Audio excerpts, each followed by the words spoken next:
Hello everyone, I welcome you all to my channel the fellowship of the pen. So आज जो हमारा topic रहेगा वो रहेगा developing the 4 language skills LSRW। ठीक है। तो लाइक हमने जैसा पढ़ा था कि जो लैंग्वेज में इंग्लिश लैंग्वेज में हम जब लैंग्वेज सीखते हैं तो एक पैटर्न एक ऑर्डर में सीखते हैं, वो होता है LSRW। एल से हो जाता है लिसनिंग, ठीक है। एस से हो जाता है स्पीकिंग, आर से हो जाता है रीडिंग और डब्ल्यू से हो जाता है राइटिंग। तो हम उसी पैटर्न ऑर्डर से सीखते हैं। अब इनका मतलब क्या होता है? लिसनिंग, तो हम जब किसी लाइक हम लैंग्वेज सीखते हैं सुन के भी सीखते हैं, ठीक है ना। तो ये एक रिसेप्टिव स्किल होती है। हम क्या करते हैं इसमें रिसीव करते हैं, तो क्या ये क्या कहलाएगी? रिसीविंग स्किल कहलाएगी, है ना। ये एक एक्टिव प्रोसेस होता है of constructing meaning from auditory input, यानी कोई कुछ बोलता है तो हम उस ऑडियो को इनपुट में लेते हैं अपने कानों में, और फिर ये एक्टिव प्रोसेस होता है किसका?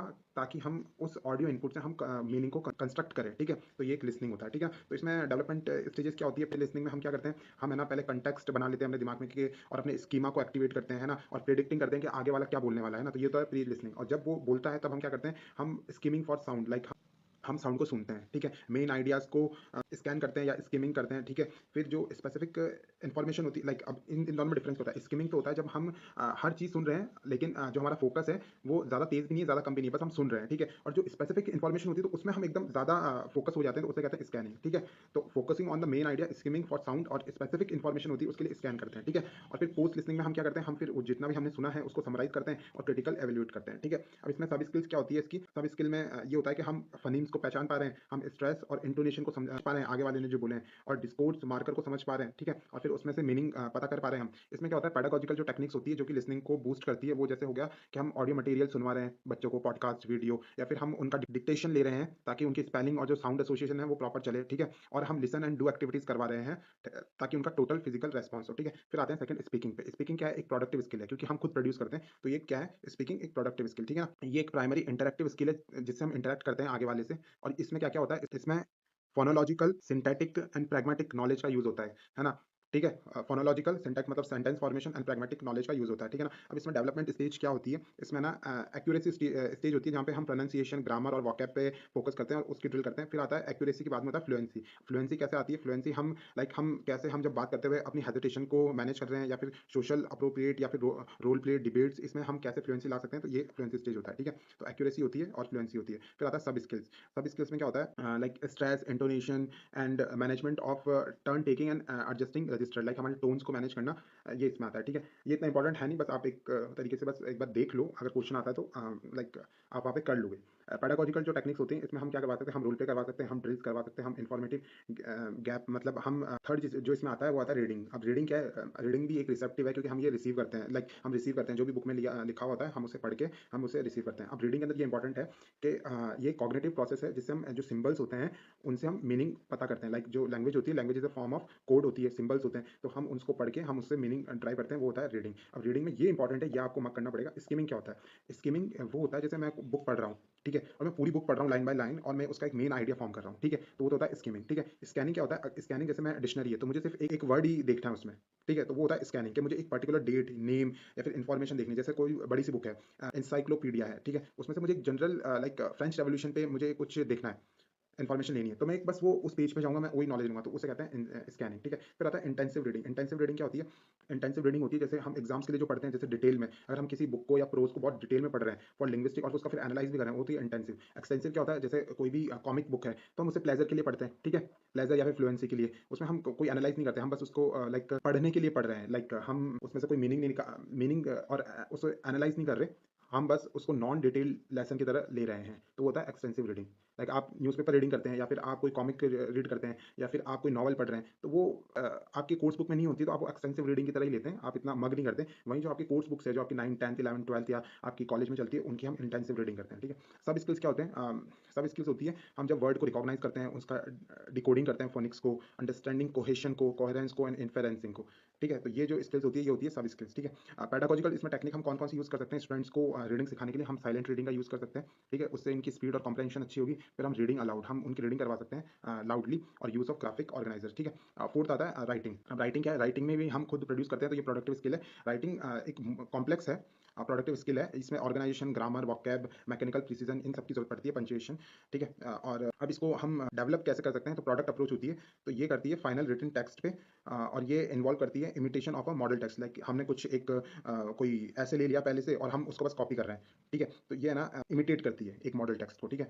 ये इतना इंपॉर्टेंट है नहीं, बस आप एक बार सुन लो। प्रोसेस अप्रोच क्या होती है, यहाँ पे क्या होता है, हम पहले प्री राइटिंग करते हैं, फिर हम ड्राफ्टिंग करते हैं, फिर हम रिवाइजिंग करते हैं, फिर हम एडिटिंग करते हैं, फिर पब्लिशिंग करते हैं। तो यहाँ पे हम पूरा एक प्रोसेस करते हैं, जहाँ पे हम प्री राइटिंग कर दी मैंने, फिर मैंने उसकी ड्राफ्टिंग की, फिर मैंने उसको रिवाइज किया, फिर मैंने उसको एडिट किया, फिर उसको मैंने पब्लिश किया। तो ये पूरा होता है, ये होता है प्रोसेस अप्रोच। तो फर्स्ट तो है कि हमने इमिटेट कर दी, वो तो प्रोडक्ट अप्रोच, और मतलब प्रोसेस अप्रोच मतलब जहाँ पे ये सारे प्रोसेस फॉलो होते हैं। की एलिमेंट इसमें ये इंपॉर्टेंट है, cohesion and coherence.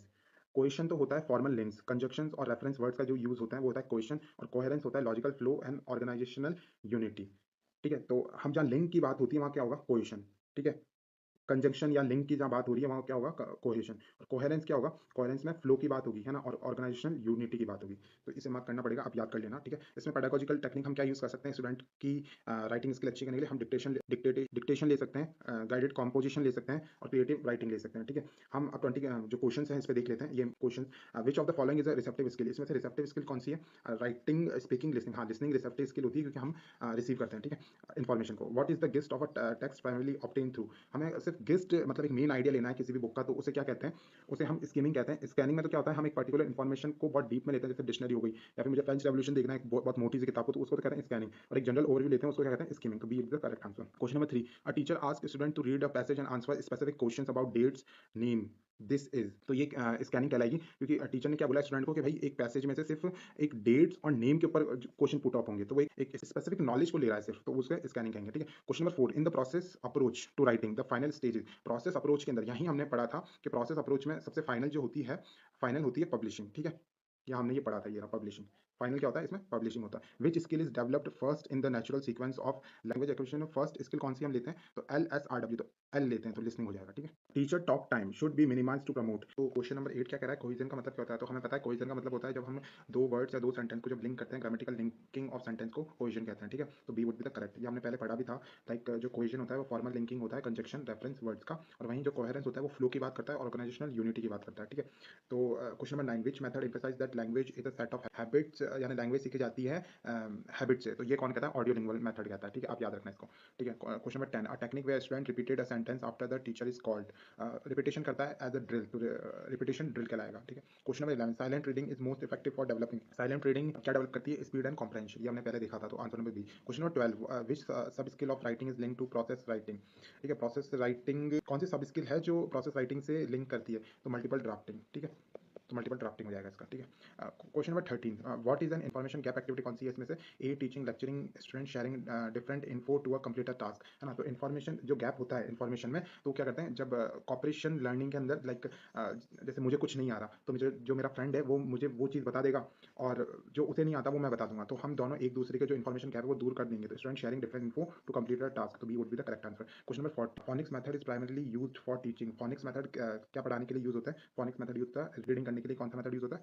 Phoenix method, ठीक है। Which domain of Bloom's text is most developed by creative composition, तो ब्लूम्स की जो टेक्सोनॉमी है, तो उसमें क्रिएटिव कंपोजिशन किस चीज़ से डेवलप्ड होता है, तो या किस चीज़ से क्रिएटिव कंपोजिशन से डेवलप होता है, तो answer number C, creation would be the correct. In the communicative approach the teacher act as a, communicative approach में टीचर कैसा एक्ट करता है, एज अ फैसिलिटेटर करता है, तो B would be the correct answer. Question number 17, which strategy involve summarising a passage in one third of its length, तो उसे कहते हैं प्रिसाइज, मतलब छोटा कर देना, ठीक है, समराइज कर देना पैसेज का वन थर्ड में, ठीक है। एलएडी की फुल फॉर्म क्या होती है, और ये किसने दी, एलएडी की फुल फॉर्म होती है फर्स्ट तो लैंग्वेज एक्विजिशन डिवाइस, और ये नॉम चॉम्स्की ने दी है, ठीक है। Question number 19, what is the main advantage of extensive reading, का मेन एग्जांपल क्या है, deep grammatical analysis, vocabulary building and reading for pleasure और मेमोराइजेशन, तो इसमें बी हो जाएगा। जब भी हम प्लेजर के लिए और या वोकेबलरी बिल्डिंग के लिए जो पढ़ते हैं उसे कहते हैं एक्सटेंसिव रीडिंग, इंटेंसिव में हम एनालाइज करते हैं, ठीक है, तो B would be the correct, ठीक है। Question number 20 and the last question, which of the following activities is best for practising fluency के लिए कौन सा सबसे बेस्ट मेथड है, वो रहेगा डिक्टेशन नहीं रहेगा, बी रोल प्ले, हाँ रोल प्ले रहेगा, ठीक है। तो हमने 20 क्वेश्चन किए हैं, और हमने जितने भी थ्योरेटिकल नोट्स बन सकते थे इसमें, I tried my best to comprehend them at one place, and if you like this video please subscribe my channel, और आप कमेंट्स में बता सकते हैं कि मैं अगली वीडियो किस टॉपिक पे बनाऊं, and see you in the next class, bye. यानी जो टीचर जितना क्लास में बोलता है उसको हम मिनिमाइज़ करना चाहिए और किसको ज़्यादा करना चाहिए, क्योंकि हमें एक्टिव पार्टिसिपेशन ऑफ लर्नर करवाना है, लर्निंग बाय डूइंग करवानी है, तो लर्नर टॉक टाइम हमें ज़्यादा करना है। तो ऑप्शन नंबर बी हो जाएगा। Question number 7, what is the primary aim of intensive reading? का प्राइमरी एम क्या होता है? Reading for pleasure, thorough linguistic understanding, या सी फास्ट रीडिंग, या स्कैनिंग? तो इंटेंसिव रीडिंग हम जब करते हैं जब हमें कोर्स की किताबें पढ़नी होती है और हमें उसको एनालाइज़ भी करना है और लिंग्विस्टिक अंडरस्टैंडिंग बनानी है, तो बी हो जाएगा, ठीक है? और जो प्लेज़र के so I welcome you all to my channel the fellowship of the pen. So आज का जो हमारा टॉपिक रहेगा वो रहेगा fundamental principles of second language teaching. So ये इंग्लिश लिटरेचर जिन्होंने ले रखा है, तो ये वेरियस कॉम्पिटिटिव एग्जाम्स में ये पूछा जाता है। जैसे कि आरपीएससी सेकंड ग्रेड का जो पेपर सेकंड है उसमें ये पूछा जाता है। ये पूरा एक टॉपिक है जिसमें से 4 to 5 क्वेश्चंस आते हैं। So let's start with the topic. So जो प्रिंसिपल्स होते हैं सेकंड लैंग्वेज के, वो प्रिंसिपल होते हैं। First principle is principle of motivation and interest. तो principle of motivation and interest कहता क्या है कि जो लर्निंग होती है वो मोस्ट इफेक्टिव तब होती है जब वो इंटरनल ड्रिवन होती है। लाइक मोटिवेशन दो प्रकार के होते हैं, लाइक इम्प्लिसिट मोटिवेशन होता है और एक्सप्लिसिट होता है। एक्सटर्नल मोटिवेशन होता है, इंटरनल होता है। तो जो इंटरनल, जब लर्निंग सबसे ज़्यादा इफेक्टिव तब होगी जब वो इंटरनल मोटिवेशन से आएगी, ठीक है। और जो टीचर्स का रोल ये होता है कि वो जो मटेरियल्स जो चूज़ करेंगे वो जो स्टूडेंट के इंटरेस्ट के जो मटेरियल हैं उन्हें उनमें इंगेज करें, ठीक है। तो principle of motivation and interest. Second जो पॉइंट आता है वो आता है प्रिंसिपल आता है principle of learning by doing. तो लर्निंग बाय डूइंग प्रिंसिपल ये कहता है कि हमें जो जब भी हम टीचिंग कर रहे हो, कोई टीचर कभी कोई लेक्चर दे रहा हो तो वो जो एक्टिव पार्टिसिपेशन करवाए स्टूडेंट्स का, लाइक उनसे करवा के ये देखें। एक तो हम ये करें कि हम बस सामने एक्सपेरिमेंट करते रहें और बच्चे देखते रहें। हमारा रोल ये है टीचर एज अ फैसिलिटेटर का कि हम उनसे भी वो चीज़ें करवाएं और उन्हें एज अ एक्टिव पार्टिसिपेशन करवाएं उनका, रेदर देन अ पैसिव रिसेप्शन। तो हम उन्हें एक्टिव पार्टिसिपेशन करवाएं। लाइक लैंग्वेज ड्रिल में भी है, तो हम ऐसा नहीं कि हम सामने खड़े हुए और हम सिर्फ चैप्टर रीडिंग कर रहे हैं और वो सुन रहे हैं। हम उनसे चैप्टर रीडिंग करवाएं, हम उनसे वापस क्रॉस क्वेश्चन करें, तो हम उन्हें एक्टिव करें। तो by learning by doing. Third जो प्रिंसिपल होता है principle of linking with life. तो लिंकिंग विथ लाइफ जो प्रिंसिपल होता है लैंग्वेज टीचिंग में, वो ये होता है कि हम जो भी कोई एग्जाम्पल दे रहे हों क्लासेस में, तो हम उसे रियल लाइफ सिचुएशन से मिक्सअप करें। तो रियल लाइफ सिचुएशन से जब हम मिक्स करेंगे तो लिंकिंग विथ लाइफ हो गया। तो प्रिंसिपल थर्ड प्रिंसिपल ये कहता है कि linking with life. Fourth principle जो है प्रिंसिपल ऑफ हैबिट फॉर्मेशन। तो हम जब भी कोई लेक्चर दे रहे हो तो हम उन्हें, जैसे हम उनकी एज अ ड्रिल या फिर उन्हें रिपीटेटिव एक्सपोजर करवाएं उससे। जैसे हम अगर उनसे रीडिंग करवा रहे हैं तो हमें वो रिपीटेटिव करवानी चाहिए। हमें अगर किसी से स्पीकिंग स्किल्स पे वर्क कर रहे हैं तो हमें उन्हें बार बार मौका देना चाहिए, ताकि एक एनवायरनमेंट देना चाहिए ताकि जहाँ पे वो अपने ताकि वो अच्छे से लैंग्वेज स्पीक कर पाए, ठीक है। तो हमें रिपीटेटिव एक्सपोजर देना चाहिए, उससे ही उनकी जो हैबिट होगी वो बनेगी। तो principle of habit formation. Fifth जो प्रिंसिपल है प्रिंसिपल ऑफ नेचुरल ऑर्डर। तो हम जब भी ये प्रिंसिपल ये कहता है कि हम जब भी सेकंड लैंग्वेज टीचिंग करेंगे तो हमें एक ऑर्डर फॉलो करना पड़ेगा। पहले LSRW, तो एल तो हो जाएगा लिसनिंग, तो हमें सबसे पहले लिसनिंग, फिर होगा एस से हो जाएगा स्पीकिंग, ठीक है। फिर हो जाएगा आर से हो जाएगा रीडिंग, ठीक है। और W से हो जाएगा राइटिंग। तो LSRW यही हमें ऑर्डर फॉलो करना चाहिए। Principle of individual difference. As a teacher हमें ये पता होना चाहिए कि हर एक जो स्टूडेंट होता है उनकी डिफरेंट लर्निंग स्टाइल होती है, कैपेसिटी होती है और स्पीड्स होती है। तो हर एक इंडिविजुअल डिफरेंट होता है। उन्हें लाइक सब एक स्टूडेंट अपने आप में यूनिक होता है और उन्हें उनकी जो कैपेसिटी होती है, उनकी स्पीड होती है, वो बहुत वेरी करती है। तो हमें ये समझना चाहिए और हमें as a individual difference teaching देनी चाहिए, ठीक है। Question number 7, principle of gradation. Seventh जो प्रिंसिपल कहता है वो होता है principle of gradation, selection and sequencing. तो ये कहता है, तो सिलेक्शन एंड सीक्वेंसिंग जो मतलब प्रिंसिपल ऑफ ग्रेडेशन के अंडर यह आता है कि हमें जब कोई टीचर कुछ भी लेक्चर दे तो वो सिंपल टू कॉम्प्लेक्स जाना चाहिए। लाइक हमें पहले सिंपल से स्टार्ट करना चाहिए और उसे फिर कॉम्प्लेक्स की तरफ ले जाना चाहिए, ठीक है। और हमें फ्रीक्वेंसी, कवरेज और लर्नेबिलिटी तीनों का ध्यान रखना चाहिए। लाइक हम कोई भी टॉपिक सेलेक्ट कर रहे हैं तो वो लर्नेबल होना चाहिए, ठीक है। और लॉजिक ऑफ फ्रीक्वेंसी को सपोर्ट करना चाहिए, ठीक है। तो प्रिंसिपल ऑफ ग्रेडेशन यही कहता है कि हमें सिंपल टू कॉम्प्लेक्स जाना चाहिए। अब 8th प्रिंसिपल आता है प्रिंसिपल ऑफ ओरल फर्स्ट। तो ये प्रिंसिपल ये कहता है कि हमें पहले ओरल बेस प्रिपेयर कर लेना चाहिए। बिफोर फॉर्मल रीडिंग और राइटिंग से हमें एक ओरल बेस क्रिएट कर लेना चाहिए। प्रिंसिपल 9 जो कहता है वो ये कहता है कि हमें जो लर्नर टॉक टाइम होता है या टीचर टॉक टाइम होता है, लाइक टीचर टॉक टाइम तो ये होता है जो टीचर जितना बोलते हैं क्लास में, और लर्नर टॉक टाइम होता है जितना लर्नर्स बोलते हैं। तो जो लर्नर टॉक टाइम होता है, क्योंकि हमें एक्टिव पार्टिसिपेशन करवाना है उनका, हमें लर्निंग बाय डूइंग करवाना है, तो जो स्टूडेंट का जो टाइम होता है लर्नर टॉक टाइम वो टीचर टॉक टाइम से ज़्यादा होना चाहिए। अब प्रिंसिपल 10, प्रिंसिपल ऑफ कंटेक्सचुअलाइजेशन। तो जो लैंग्वेज होती है वो मतलब मीनिंगफुल कॉन्टेक्स्ट में पढ़ानी चाहिए। लाइक हम कोई ग्रामर पढ़ा रहे हैं तो ऐसा नहीं कि हम बस थ्योरेटिकल नॉलेज दे दी उन्हें, हम बस उन्हें रूल्स रटवाए जा रहे हैं। हमें उनका यूटिलाइजेशन भी उन्हें समझाना चाहिए कि लाइक हाँ, तो अगर तुम ग्रामर सीख रहे हो तो तुम इन्हें ऐसे यूज़ कर सकते हो। हमें उन्हें जो प्रैक्टिकल एबिलिटीज़ डेवलप करवानी चाहिए उन्हें, और उन्हें कंटेक्स्ट कंटेक्चुअलाइजेशन पढ़ाना चाहिए। लाइक ग्रामर रूल्स पढ़ा रहे हैं तो हमें उन्हें वर्ड्स भी सिखाना चाहिए, हमें उन्हें सेंटेंस पैटर्न भी सिखाना चाहिए, ताकि वो English as a language as a conversation करने के लिए भी यूज़ करा जा सके। प्रिंसिपल 11 है प्रिंसिपल ऑफ इंडक्टिव लर्निंग। अब इंडक्टिव लर्निंग क्या होती है, जहाँ पे हम पहले लाइक एग्जाम्पल्स देते हैं, ठीक है, एग्जाम्पल्स दे दें हम उन्हें, है ना, और फिर हम उसे थ्योरेटिकल नॉलेज दें। बाकी जो डिडक्टिव होती है, डिडक्टिव नहीं करवानी चाहिए। डिडक्टिव में क्या होता है, हम पहले उन्हें थ्योरेटिकल नॉलेज दे दें और फिर हम उन्हें एग्जाम्पल करवाएं। इसमें क्या होता है, पहले हम लाइक हम उन्हें एग्जाम्पल्स दे दें और फिर उसके बाद में एग्जाम्पल्स बिफोर एक्सप्लिसिटी स्टेटिंग दैम। तो एग्जाम्पल्स पहले देना मतलब inductive. Principle number 12 principle of error tolerance. जैसे ये कम्युनिकेटिव अप्रोच में भी यूज़ होता है। इसमें क्या होता है, अगर कोई बच्चा कोई एरर कर भी देता है तो हमें उसे टॉलरेंट, मतलब हमें बाद में उसको सही कर देना चाहिए, लेकिन उस समय हमें ज़्यादा उस एरर पे फोकस नहीं करना चाहिए। हमें उन्हें एक एनवायरनमेंट देना चाहिए जहाँ पे वो बिना डरे बोल सके। तो correction should be delay to maintain fluency, ठीक है। तो ये एरर टॉलरेंस वैसे कम्युनिकेटिव अप्रोच का भी पार्ट है। अब हाँ, मैगजिम्स होते हैं, फंडामेंटल मैगजिम्स होते हैं टीचिंग के, ठीक है। मैगजिम्स क्या होता है, यूनिवर्सल एक्सेप्टेड प्रिंसिपल्स होते हैं ये, ठीक है, ताकि हम सिस्टमैटिक लैंग्वेज इंस्ट्रक्शन दे पाएँ। तो इसमें क्या होता है, नोन टू अननोन। लाइक हमें हम कुछ भी पढ़ा रहे हैं तो पहले हमें कुछ नोन चीज़ से स्टार्ट करना चाहिए जो जिससे वो रिलेट कर सकें, फिर हमें उस टॉपिक को अननोन की तरफ, लाइक हमें कॉन्क्रीट चीज़ से एब्स्ट्रैक्ट की तरफ जाना चाहिए, ठीक है। तो नोन टू अननोन। सेकंड मैगजिम है सिंपल टू कॉम्प्लेक्स। लाइक जब हम टीचिंग दे रहे हों तो हमें सिंपल चीज़ से स्टार्ट करके हमें कॉम्प्लेक्स की तरफ जाना चाहिए, ठीक है। थर्ड जो मैगजिम होता है वो है concrete to abstract. Like concrete मतलब जिन्हें हम टच कर सके, जो फिजिकल ऑब्जेक्ट्स होते हैं, और एब्स्ट्रैक्ट वो होते हैं जो कि मतलब विजुअलाइज करना पड़ता है जिन्हें। तो हमें कॉन्क्रीट टू एब्स्ट्रैक्ट जाना चाहिए, ठीक है। हमें फिजिकल ऑब्जेक्ट और pictures to introduce meaning before moving to abstract grammatical concept. हमें पिक्चर्स से और मीनिंग पहले क्रिएट करना पड़ेगा, फिर हमें grammatical concept, like grammatical concept जो होते हैं वो बहुत ज़्यादा एब्स्ट्रैक्ट होते हैं, तो हमें वो बाद में पढ़ाना चाहिए। पहले हमें मीनिंग और लाइक वही के हमें इंडक्टिव लर्निंग करनी चाहिए, जिसमें हम एग्जाम्पल्स पहले दे रहे हो, उसके बाद में हम ये जो थ्योरेटिकल है, जो ग्रामेटिकल कॉन्सेप्ट जो एब्स्ट्रैक्ट है, वो पढ़ाना चाहिए, ठीक है। फोर्थ मैगजिम है एनालिसिस टू सिंथेसिस। तो हमें क्या करना चाहिए, हमें जो भी सेंटेंस होता है हमें उसे एनालाइज करना चाहिए पहले। जैसे कोई भी सेंटेंस है तो उसे हम पार्ट्स में डिवाइड कर लें। लाइक हमें बिल्कुल माइन्यूट डिटेल में जाना चाहिए पहले, ताकि हम एनालाइज कर सकें, फिर हम उसे वापस रिग्रुप करके फिर हम उसको सिंथेसाइज करके रिटेंशन में हेल्प कर सकें। लाइक हमें पहले एनालाइज करना चाहिए, फिर हमें उस पर कुछ पहले एनालाइज करना चाहिए, फिर उसके ऊपर हम कुछ एफर्ट डाल सकते हैं सिंथेसिस करने के लिए, ठीक है। और जो अगला मैगजिम है वो है पर्टिकुलर टू जनरल। हमें पहले एग्जाम्पल्स देने चाहिए, देन हम उन्हें इंडक्टिव मैथड से हम जनरल की तरफ जा सकते हैं। तो हमें एक पर्टिकुलर टू जनरल फॉलो होता है, जहाँ पे हम पहले एग्जाम्पल्स देते हैं, फिर हम उन्हें रूल समझाते हैं, ठीक है। इंडक्टिव टू डिडक्शन, ये तो मैंने पहले समझा ही रखा है, तो हमें इंडक्शन टू डिडक्शन जाना चाहिए, ठीक है। साइकोलॉजिकल टू लॉजिकल, ठीक है। साइकोलॉजिकल टू लॉजिकल ये कहता है कि हमें पहले जो भी लर्नर है उसकी डेवलपमेंट लेवल, इंटरेस्ट, कैपेसिटी, ये पता कर लेना चाहिए, उनका साइकोलॉजिकल लेवल पता कर लेना चाहिए, फिर हमें स्ट्रिक्ट लॉजिकल सीक्वेंस पे जाना चाहिए, ठीक है। तो हमें पहले उनका पता होना चाहिए कि उनका जो एबिलिटीज़ है वो कितनी है। एक्चुअल टू रिप्रेजेंटेटिव, ठीक है।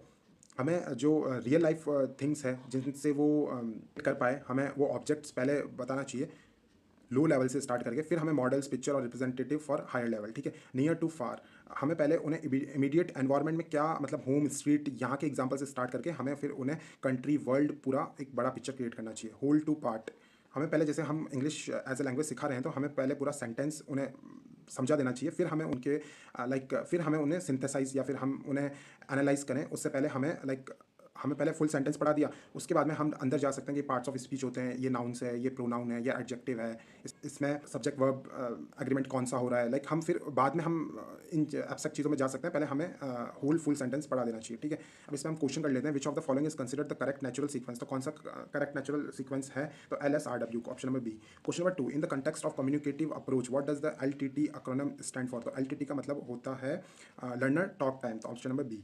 Question number 3, the maxim simple to complex. Simple to complex क्या कहता है, rules should be taught before simple example, नहीं, basic linguistic pattern should precede complex, हाँ, तो option number B is the correct. Question number 4, which principle state that language learning should be a process of forming automatic habit. तो कौन सा principal ये कहता है कि पहले लाइक जो लैंग्वेज लर्निंग है वो एक ऑटोमेटिक हैबिट की तरह है, तो प्रिंसिपल ऑफ हैबिट फॉर्मेशन, तो ऑप्शन नंबर बी, ठीक है। Question number 5, which method is characterised by the use of substitute table to practise structure. तो स्ट्रक्चर पढ़ाने के लिए कौन सा मॉडल यूज करा जाता है, वो स्ट्रक्चरल मेथड, ठीक है।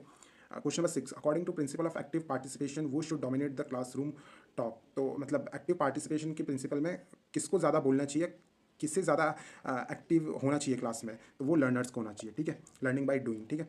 और टीचर को एज अ फैसिलिटेटर काम करना चाहिए। Question number 7, inductive teaching of grammar means. Inductive का मतलब क्या होता है? इंडक्टिव का मतलब ये होता है कि हमने पहले एग्जांपल दे दिए, फिर हमने उनको रूल समझाया। तो option number B, the structural approach focus primarily on. Structural जो अप्रोच होती है वो किस पे फोकस करती है? मीनिंग एंड कम्युनिकेशन नहीं, sentence pattern and grammatical structure. हाँ, जो स्ट्रक्चर होती है तो वो स्ट्रक्चर से चलती है, तो वो सेंटेंस पैटर्न पे बिलीव करती है, ग्रामेटिकल स्ट्रक्चर पे बिलीव करती है। जैसे मीनिंग एंड कम्युनिकेशन ये कम्युनिकेटिव अप्रोच फॉलो करती है, ये हम आगे देखेंगे। Which maxim suggest starting with the immediate home environment before teaching about global. तो नियर टू फार, लाइक पहले हमें पास का पढ़ाना चाहिए, फिर हमें दूर जाना चाहिए, तो near to far. In the communicative approach error was are viewed as. तो एरर कैसा देखा जाता है कम्युनिकेटिव अप्रोच में? एरर को हम अवॉइड कर सकते हैं, लाइक हम बाद में हमें और हम एरर को as a natural part of the learning देखना चाहिए और हमें बाद में उसे सही करना चाहिए इंस्टेड एट दैट टाइम। तो a natural part of learning, ठीक है। Question number 11, the oral first principle implies that. Oral first जो प्रिंसिपल है वो क्या इंप्लाई करता है? Written work is more important than speaking. नहीं, listening and speaking should precede reading and writing, ठीक है। तो ऑप्शन नंबर बी, तो LS जो होगा लिसनिंग एंड स्पीकिंग वो पहले होगा रीडिंग एंड राइटिंग से। तो ओरल अप्रोच ये कहती है। What is the main goal of principle of selection? क्या कहता है प्रिंसिपल ऑफ सिलेक्शन? ये कहता है कि हमें जो भी हम लैंग्वेज यूज़ कर रहे हैं वो टीचेबल होनी चाहिए, वो यूजफुलनेस होनी चाहिए और बेस्ड ऑन फ्रीक्वेंसी होनी चाहिए। तो चूज ऑप्शन नंबर बी, ठीक है। Question number 13, which principle is most closely related to use of real life situation in classroom.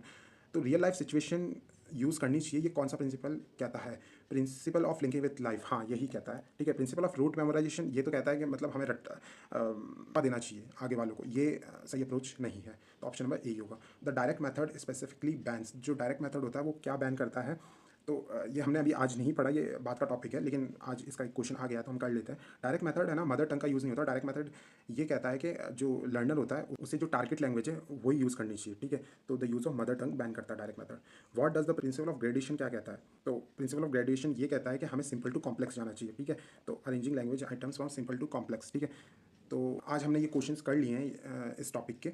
I hope आप लोगों को ये टॉपिक क्लियर हो गया होगा और आप एक आप अच्छे मार्क्स स्कोर करें अपने एग्जाम्स में। Thank you for watching, please subscribe the channel and see you in the next class. Hello everyone, welcome back to my channel the fellowship of the pen. So आज का जो हमारा topic रहेगा वो रहेगा ऑडियो लिंगुअल मेथड। ये RPSC second grade के second paper में ये टॉपिक दे रखा है and various other competitive exams में भी ये टॉपिक दे रखा है, अदर स्टेट एग्जाम में भी, UP टेट में भी, और ये कॉलेज एजुकेशन में भी जिनके पास इंग्लिश लिटरेचर है तो पैडागॉजी में ये किया जाता है। So let's start. हम इसकी थ्योरी देखेंगे और उसके बाद में हम क्वेश्चंस देखेंगे। सो लेट्स स्टार्ट, ठीक है ना। तो ये जो ऑडियो लिंगुअल मेथड है ना, इसको हम आर्मी मेथड भी कहते हैं और न्यू की भी कहते हैं। क्या कहते हैं? आर्मी मेथड भी कहते हैं और न्यू की भी कहते हैं। किससे कहते हैं? ऑडियो लिंगुअल मेथड, जिसका शॉर्ट फॉर्म है ALM, ठीक है ना। ये है ना USA के अंदर डेवलप हुआ है ड्यूरिंग वर्ल्ड वॉर सेकंड के अंदर। ये इसलिए डेवलप हुआ ताकि जो मिलिट्री पर्सनल जो है ना उनको फटाफट एक टारगेट लैंग्वेज सिखाई दी जाए, ठीक है ना। जैसे भाई कोई हम आर्मी को कहीं भेज रहे हैं, US आर्मी कहीं जर्मनी गई या फिर अफगानिस्तान हुई या फिर ईरान गई या फिर कहीं भी यानी अफ्रीका के कोई कंट्री में गई, तो वहाँ पे क्या होता है, इन आर्मी पर्सनल को लैंग्वेज तो सिखानी पड़ेगी, पर इतना टाइम है नहीं लैंग्वेज सीखने में, तो 2-3 साल लग जाते हैं इनको। विद इन मंथ हमें लैंग्वेज सिखानी है, तो फिर ये ऑडियो लिंगुअल मेथड बनाया गया है, इसलिए इसका नाम है आर्मी मेथड और न्यू की, ठीक है ना। और इसको बनाया गया है चार्ल्स फ्राइज ने। किसने बनाया? चार्ल्स फ्राइज ने, और वो यूनिवर्सिटी ऑफ मिचिगन में थे, और रॉबर्ट लाडो में और नेल्सन ब्रुक्स, ठीक है। और नेल्सन ब्रुक ने तो ये जो टर्म है ऑडियो लिंगुअल ये कॉइंट की है 1964 में। तो आप याद रखना कि चार्ल्स फ्राइज एंड रॉबर्ट लाडो, और ये जो टर्म दी है ये दी है नेल्सन ब्रुक्स ने, ठीक है ना। ये है ना जो लिंग्विस्टिक थ्योरी है, ये इसकी जो पीछे जो थ्योरी बैकिंग है ये बेस्ड ऑन स्ट्रक्चरल लिंग्विस्टिक के ऊपर बेसिस है। ये किस पे बेसिस है? स्ट्रक्चरल लिंग्विस्टिक पे ये बेसिस है, जो कि ब्लूमफील्ड ने दिया था, स्ट्रक्चरल लिंग्विस्टिक, ठीक है। ये देखते हैं language as a system of structurally related elements, जैसे फोनिम्स, मॉर्फिम्स और स्ट्रक्चर्स। तो लर्निंग थ्योरी यहाँ पे जो यूज़ होती है वो बिहेवियरिस्ट BF स्किनर की यूज़ होती है, ठीक है। जैसे स्ट्रक्चरल मेथड के अंदर जो थ्योरी यूज़ होती है यहाँ पे भी वही यूज़ हो रही है BF स्किनर की, और यहाँ पे भी structure related elements, phonemes, morphine और स्ट्रक्चर पे फोकस किया जाता है, ठीक है। यहाँ पे क्या करते हैं, यहाँ पे भी हैबिट फॉर्म्ड थ्रू रिपीटेशन करते हैं और स्टिमुलस रेस्पॉन्स पे फोकस करते हैं, पॉजिटिव और नेगेटिव रीइंफोर्समेंट दिया जाता है, ठीक है। अब यहाँ की फीचर्स और प्रिंसिपल्स क्या है, या सीक्वेंस, यहाँ LSRW फॉलो किया जाता है ना। यानी सबसे पहले लिसनिंग, फिर स्पीकिंग, फिर रीडिंग, फिर राइटिंग फॉलो किया जाता है, ठीक है। और ड्रिलिंग जो होता है, ड्रिलिंग मास्टर्ड की जाती है रिपीटिशन से और सब्स्टिट्यूशन और ट्रांसफॉर्मेशन से, ठीक है। और जो एरर है, error are discouraged and correct immediately, यानी जो किसी लड़के ने अगर एरर कर दिया तो फटाफट उसको सही किया जाता है बाय द टीचर, ताकि बैड हैबिट नहीं फॉर्म हो। ठीक है, यहाँ पे सारा जो भी गेम है वो हैबिट फॉर्मेशन का, ये रिपीटेशन का है, सब्सटीट्यूशन का है और ट्रांसफॉर्मेशन का है। ठीक है, डायलॉग्स, जो डायलॉग होते हैं वो chief means of presenting language items, they provide the basis for mimicry and memorisation. मतलब आपको ड्रिल करवानी है, भले वो मिमिक्री से करवाएं या मेमोराइजेशन से करवाएं, तो यहाँ पे जो डायलॉग्स होते हैं वो की फैक्टर होते हैं। ठीक है, और यहाँ पे जो मदर टंग है वो स्ट्रिक्टली प्रोहिबिटेड। जैसे मदर टंग होती है उसका मतलब यूज़ कर ही नहीं सकते आप क्लास में, आपको सिर्फ ड्रिल प्रैक्टिस करनी है, क्योंकि अगर मदर टंग बोलोगे तो शायद मदर टंग की आप बाइलिंगुअल बन जाओगे, क्योंकि यहाँ पे जो एम है वो ड्रिल प्रैक्टिस का ही है। ठीक है, टारगेट लैंग्वेज पे फोकस रहता है। टीचर का रोल रहता है ऑर्केस्ट्रा लीडर का। ठीक है, जैसे ऑर्केस्ट्रा में एक जना होता है और वो अपने हाथ हिलाता है और बाकी सब पियानो, वायलिन ये सब बजाते हैं, तो यहाँ पे ऑर्केस्ट्रा वाला काम टीचर करता है, जो कि कंट्रोल करता है स्टूडेंट के बिहेवियर को और उनसे ड्रिल करवाता है। लर्नर क्या होता है, एक इमिटेटर होता है जो इमिटेट करता है, जो कॉपी करता है और मिमिक करता है। ठीक है, लाइक वो एक्टिव तो होता है, स्पीच तो वही बोलेगा, लेकिन पैसिव होता है मटेरियल कंट्रोल में। ठीक है, की क्रिटिसिज्म, इसका जो की क्रिटिसिज्म है वो ये है कि नॉम चॉम्स्की ने ये बोला है दैट लैंग्वेज सिर्फ हैबिट नहीं है बट क्रिएटिव है, यानी लैंग्वेज जो होती है ना वो क्रिएटिव रूल गवर्न सिस्टम है, और ये जो है ना ये सिर्फ हैबिट फॉर्मेशन पे वर्क करता है। ठीक है, यहाँ पे बच्चे को बोलना तो आ जाएगा, लेकिन कम्युनिकेटिव कॉम्पिटेंसी जो है ना कि कहाँ पे क्या बोलना है, किस टोन में बोलना है, आपको फॉर्मल ऑफिस में कैसे बोलना है, आपको लोगों को आपको अपीज करना आता है नहीं आता, मैनिपुलेट करना नहीं आता, तो वो स्किल्स इन लोगों में कम रहेगी। ठीक है, अब हम क्वेश्चंस देख लेते हैं। The audio lingual method were originally known as, ये वाला method originally known as the army method. ठीक है, which psychological theory forms the basis of ALM, तो बिहेवियरिज्म करती है BF स्किनर की। ठीक है, what is the correct order of language skills in ALM, correct order क्या रहता है, LSRW होता है, तो LSRW का ऑप्शन नंबर बी हो जाएगा। ठीक है, क्वेश्चन नंबर 4, वो coined the term audio lingual, audio lingual ये टर्म किसने दी थी, ये नेल्सन ब्रुक्स ने दी थी। Question number 5, what is the primary function of drills in ALM, जो ड्रिल है उसका प्राइमरी फंक्शन क्या होता है, हैबिट फॉर्मेशन का होता है, तो ये B would be the correct answer. Question number 6, in ALM how are error treated, error immediately correct किए जाते हैं, तो B would be the correct answer. Question number 7, what role does the mother tongue L1 play in ALM, जो mother tongue होती है वो क्या role play करती है, वो बिल्कुल प्रोहिबिटेड होती है, तो ऑप्शन नंबर सी हो जाएगा। ठीक है, question number 8, the dialogue in ALM serve as, जो डायलॉग होते हैं वो कैसे सर्व होते हैं ALM के अंदर, तो इसका आंसर हो जाएगा बी, क्योंकि जो डायलॉग होते हैं वो चीफ मीन्स होते हैं प्रेजेंटिंग लैंग्वेज आइटम्स, तो ऑप्शन नंबर बी हो जाएगा। ठीक है, question number 9, who criticise ALM for ignoring the creative aspect of language, तो नॉम चॉम्स्की ने क्रिएटिव नहीं कर पाती, ये जो ALM होता है ये क्रिएटिव नहीं होता है ना, और ये रोट मेमोराइजेशन और ड्रिल के ऊपर बेसिस होता है, तो नॉम चॉम्स्की ने बोला था। Question number 10, substitution drill is characterise by, जो सब्सटीट्यूशन ड्रिल होती है वो किससे फॉर्म होती है, वो होती है चेंजिंग वन और मोर एलिमेंट इन अ सेंटेंस, एक सेंटेंस में एक या एक से ज़्यादा एलिमेंट्स को चेंज करना ही सब्स्टिट्यूशन ड्रिल कहलाता है। ठीक है, question number 11, which of the following is not a characteristic of ALM, तो पैटर्न ड्रिल तो होता है इसमें, यूज़ ऑफ लैंग्वेज लेबोरेटरी ये नहीं होता, एक्सप्लिसिट ग्रामर रूल्स फॉलो भी नहीं होते, और डी मिमिक्री और मेमोराइजेशन, तो देखो एक बार वापस देखते हैं, पैटर्न ड्रिल तो नहीं होगा। ठीक है, use of language laboratories, use of language laboratory का यूज़ होता है, क्योंकि इसमें क्या होता है, जो ये आर्मी जो पर्सन होते हैं इनको एक स्पेसिफिक लेबोरेटरी के अंदर ही रखते हैं 1-2 महीने और इन्हें ड्रिल करवाई जाती है, तो ये भी नहीं होगा। एक्सप्लिसिट ग्रामर या ग्रामर रूल्स नहीं सिखाए जाते, तो ऑप्शन नंबर सी होगा, और मेमोराइजेशन तो होता ही है, तो ये ऑप्शन नहीं होगा। ठीक है, तो C would be the correct answer. Question number 12, the teacher's role in ALM is comparable to a orchestra leader. ठीक है, question number 13, why are error discouraged in ALM, जो एरर होते हैं वो डिस्करेज क्यों किया जाते हैं, क्योंकि वो बैड हैबिट फॉर्म कर देते हैं, तो option number A. Question number 14, what is contrastive analyse in ALM, contrastive analyse क्या होता है, यहाँ पे कॉन्ट्रास्टिव एनालाइज होता है जब हम कंपेयर करते हैं L1 और L2 को टू प्रिडिक्ट एरर, क्योंकि हमारी जो मदर टंग होती है वो बहुत सारे एरर करवा देती है, तो comparing L1 and L2 to predict error को कहते हैं contrastive analysis. Question number 15, which of the following is a type of drill used in ALM, ALM के अंदर कौन सी ड्रिल यूज होती है, ट्रांसफॉर्मेशन, रिपीटेशन, सब्स्टिट्यूशन या ऑल ऑफ द अबव, तो ये तीनों होती है, ट्रांसफॉर्मेशन भी होती है, रिपीटेशन भी होती है, सब्स्टिट्यूशन भी होती है, तो ऑल ऑफ द अबव हो जाएगा। Question number 16, the audio lingual method is also called as, इसे ओल्ड की भी कहते हैं और इसे आर्मी मेथड भी कहते हैं। Question number 17, what is the main focus of ALM, ALM का मेन फोकस होता है मीनिंग नहीं होता, स्ट्रक्चर, मेन स्ट्रक्चर होता है, तो ऑप्शन नंबर बी हो जाएगा। ठीक है, question number 18, which aspect of language most emphasised in the early stage of ALM. तो मोस्ट एम्फेसाइज क्या होता है? ओरल। ठीक है। Question number 19, what is the primary limitation of ALM? ALM का प्राइमरी लिमिटेशन क्या है? ये कम्युनिकेटिव कॉम्पिटेंसी को नेग्लेक्ट करती है, तो ऑप्शन नंबर बी हो जाएगा। ठीक है। क्वेश्चन नंबर 20 एंड लास्ट, वो develop the structural approach. Structural approach किसने डेवलप की है? तो हमने ये पढ़ा था कि एक तो की थी नहीं, किसने नहीं की है, वो डेवलप द स्ट्रक्चरल अप्रोच और approach in Britain which differ slightly from ALM. तो देखो एएलएम जो है ना, ऑडियो लिंगुअल मेथड, वो तो की थी चार्ल्स फ्राइज ने की है और रॉबर्ट लाडो ने की है, और इसका जो वर्ड है वो नेल्सन ब्रुक्स ने दिया है। और यहाँ पूछ रहे हैं स्ट्रक्चरल अप्रोच किसने दी है? स्ट्रक्चरल अप्रोच हमने पढ़ा था कि पामर ने दी थी और हॉर्नबाई ने दी थी, तो एएस हॉर्नबी हो जाएगा। ठीक है। सो हमने 20 क्वेश्चन किए हैं। आई होप कि आपको ये लेक्चर समझ में आया होगा और आप अच्छे क्वेश्चंस एग्जाम में अटेंड कर पाओगे। एंड अभी तक आप देख रहे हो तो please subscribe my channel and like this video. And आप कमेंट्स में बता सकते हैं कि मैं अगली वीडियो किस टॉपिक पे बनाऊं। See you in the next class. Bye. Hello guys, welcome back to my channel the fellowship of the pen. So आज जो हमारा टॉपिक रहेगा वो रहेगा द स्ट्रक्चरल मेथड।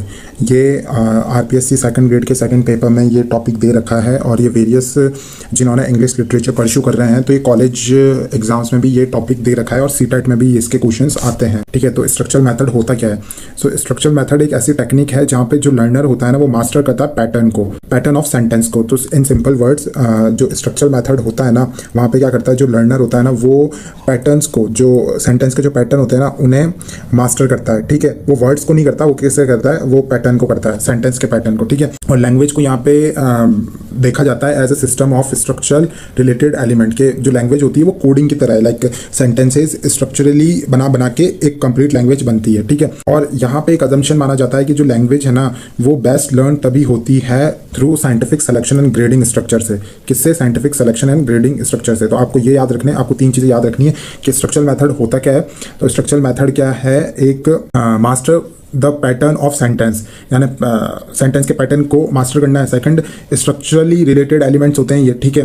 थर्ड ये होता है साइंटिफिक सिलेक्शन एंड ग्रेडिंग पे ये चलता है। ठीक है। अब जो की प्रिंसिपल यहाँ पे यूज होता है वो होता है स्पीच फर्स्ट। ठीक है। तो ये बिलीव करते हैं कि जो लैंग्वेज टीचिंग होती है ना, वो स्टार्ट होती है स्पोकन वर्ड, लाइक बोलने से। ठीक है। और reading and writing are deferred until speech is master. जब तक हमें बोलना अच्छे से नहीं आ जाता, जब तक रीडिंग एंड राइटिंग तो सेकेंडरी चीज़ है। यहाँ पे मेन जो प्रिंसिपल जिस पे ध्यान दिया जाता है वो है स्पीच फर्स्ट पे।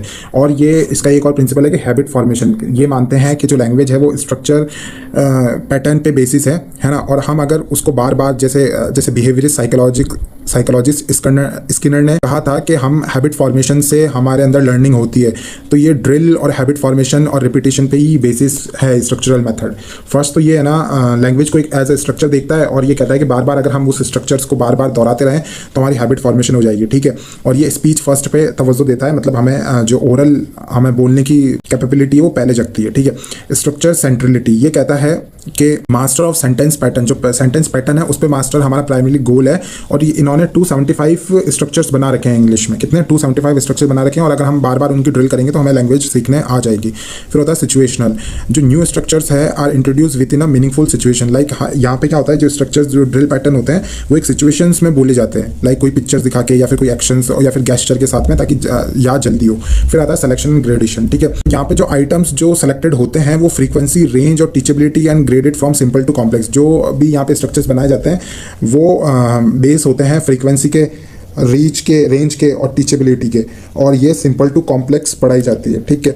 द पीपीपी मॉडल यहाँ पे फॉलो होता है, जहाँ पे प्रेजेंटेशन होती है सबसे पहले, फिर प्रैक्टिस होती है जहाँ पे ड्रिल का यूज़ होता है, फिर लास्ट में जो लोग हैं वो ये प्रोड्यूस करते हैं खुद, जो लर्नर है वो खुद। तो प्रेजेंटेशन होता है, प्रैक्टिस होती है और प्रोडक्शन होता है। तो रोल ऑफ टीचर, टीचर का यहाँ पे रोल क्या होता है? Role teacher as a model और डायरेक्टर और मैनिपुलेटर वो control the pace and classroom environment. तो यहाँ पे जो टीचर का रोल होता है वो डायरेक्टर की तरह होता है, जहाँ पे वो पेस कंट्रोल करते हैं, पूरे क्लासरूम एनवायरनमेंट का एक अच्छा एनवायरनमेंट देते हैं ताकि वो ड्रिल कर सके। और एज अ मॉडल भी होता है, क्योंकि फर्स्ट जो स्ट्रक्चर होते हैं वो टीचर ही बोलता है और उनको रिपीट करते हैं लर्नर्स। ठीक है। जो लर्नर होते हैं वो इमिटेटर होते हैं, लाइक कॉपी करते हैं जो भी टीचर बोल रहा है। और teacher led drills and acquired language habits, like habits और ड्रिल्स दोनों कॉपी करते हैं किसकी? टीचर की। इसके जो की फिगर्स थे जो कि इसके प्रोपाउंडर थे, इसके प्रोपाउंडर थे हैरोल्ड पामर। तो एक तो पामर था, और हॉर्नबी, पामर और जॉर्ज पिटमैन। ठीक है। तो आप याद रखना कि पामर, हॉर्नबाय एंड पिटमैन, ये तीनों इनके प्रोपाउंडर थे। ठीक है ना। अब हम क्वेश्चंस कर लेते हैं। मैंने क्वेश्चंस ऐसे ही एमसीक्यू फॉर्म में मैंने क्वेश्चंस लिए हैं। ताकि क्योंकि हमारे जो क्वेश्चंस एग्जाम्स में आते हैं PYQ तो इसी तरीके से आते हैं, तो मैंने उसी तरीके मैंने PYQ को मैच करके मैंने क्वेश्चंस PYQ है और उनके बेसिस पे मैंने ये क्वेश्चंस बनाए हैं। So question number 1, what is the primary unit of teaching in the structural approach. Structural approach में प्राइमरी यूनिट ऑफ टीचिंग क्या होती है, सेंटेंसेज होते हैं ना, so sentence pattern B would be the correct answer. Question number 2, which psychology support the habit formation aspect of the structural approach. तो कौन सी psychology है जो कि सपोर्ट करती है इस हैबिट फॉर्मेशन को। तो मैंने जैसे बताया था स्किनर थे, तो स्किनर क्या थे, स्किनर एक बिहेवियरिस्ट साइकोलॉजिस्ट थे, तो बिहेवियरिस्ट साइकोलॉजी से सपोर्ट करती है। Question number 3, what is the standard pedagogical model use in the structural approach. Structural approach में कौन सा पेडागोजिकल मॉडल यूज होता है, PPP, ठीक है, जो हमने पढ़ा था, P presentation, practice and production. Question number 4, वो इज रिकॉग्नाइज्ड एज अ की propounder of the structural approach. तो की जो इसके प्रोपाउंडर थे वो है A.S. हॉर्नबाय। एक तो पामर थे, हॉर्नबाय थे और पिटमैन थे। Question number 5, in the structural approach when should reading and writing be introduce. Reading and writing speech के बाद स्टार्ट होना चाहिए, तो ऑप्शन नंबर बी हो जाएगा, आफ्टर स्पीच इज मास्टर्ड।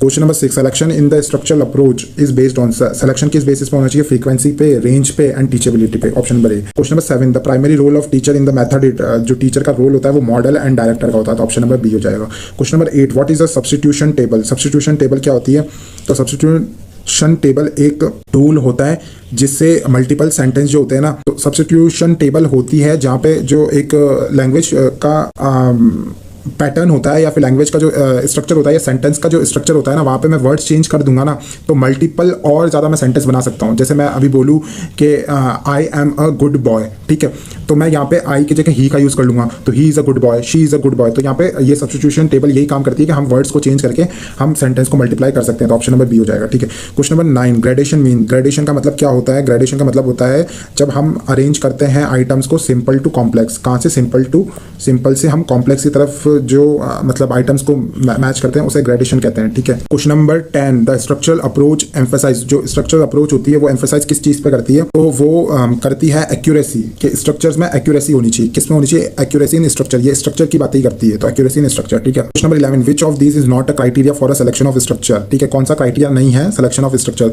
तो फ्रीक्वेंसी तो होनी चाहिए, तो ये तो नहीं होगा। यूजफुलनेस भी होनी चाहिए, लर्नेबिलिटी भी है, लिटरेरी कॉम्प्लेक्सिटी ये जरूरी नहीं है, तो ऑप्शन नंबर डी हो जाएगा, ठीक है। Question number 12, which psychological principle is central to the structural approach. Structural approach में कौन सा साइकोलॉजिकल प्रिंसिपल सेंटर है, तो learning by rote, stimulus response. हाँ, जैसे स्किनर को ये सेंटर मानते हैं और बिहेवियर साइकोलॉजी को मानते हैं, तो स्टिमुलस रेस्पॉन्स हैबिट फॉर्मेशन इसका बीच में आ जाएगा, ठीक है। Question number 13, how is grammar taught in the structural method. Grammar कैसे टॉट की जाती है इसमें, तो ड्रिल के साथ और रिपीटेशन और पैटर्न के साथ, है ना। Question number 14, what is the main goal of oral approach. Oral approach का मेन गोल क्या होता है, ताकि हम बोलना सीख जाए, और बोलना हम रीडिंग और राइटिंग से पहले सीखें, ठीक है। ऑप्शन नंबर बी हो जाएगा। Question number 15, what constitute the syllabus in the approach.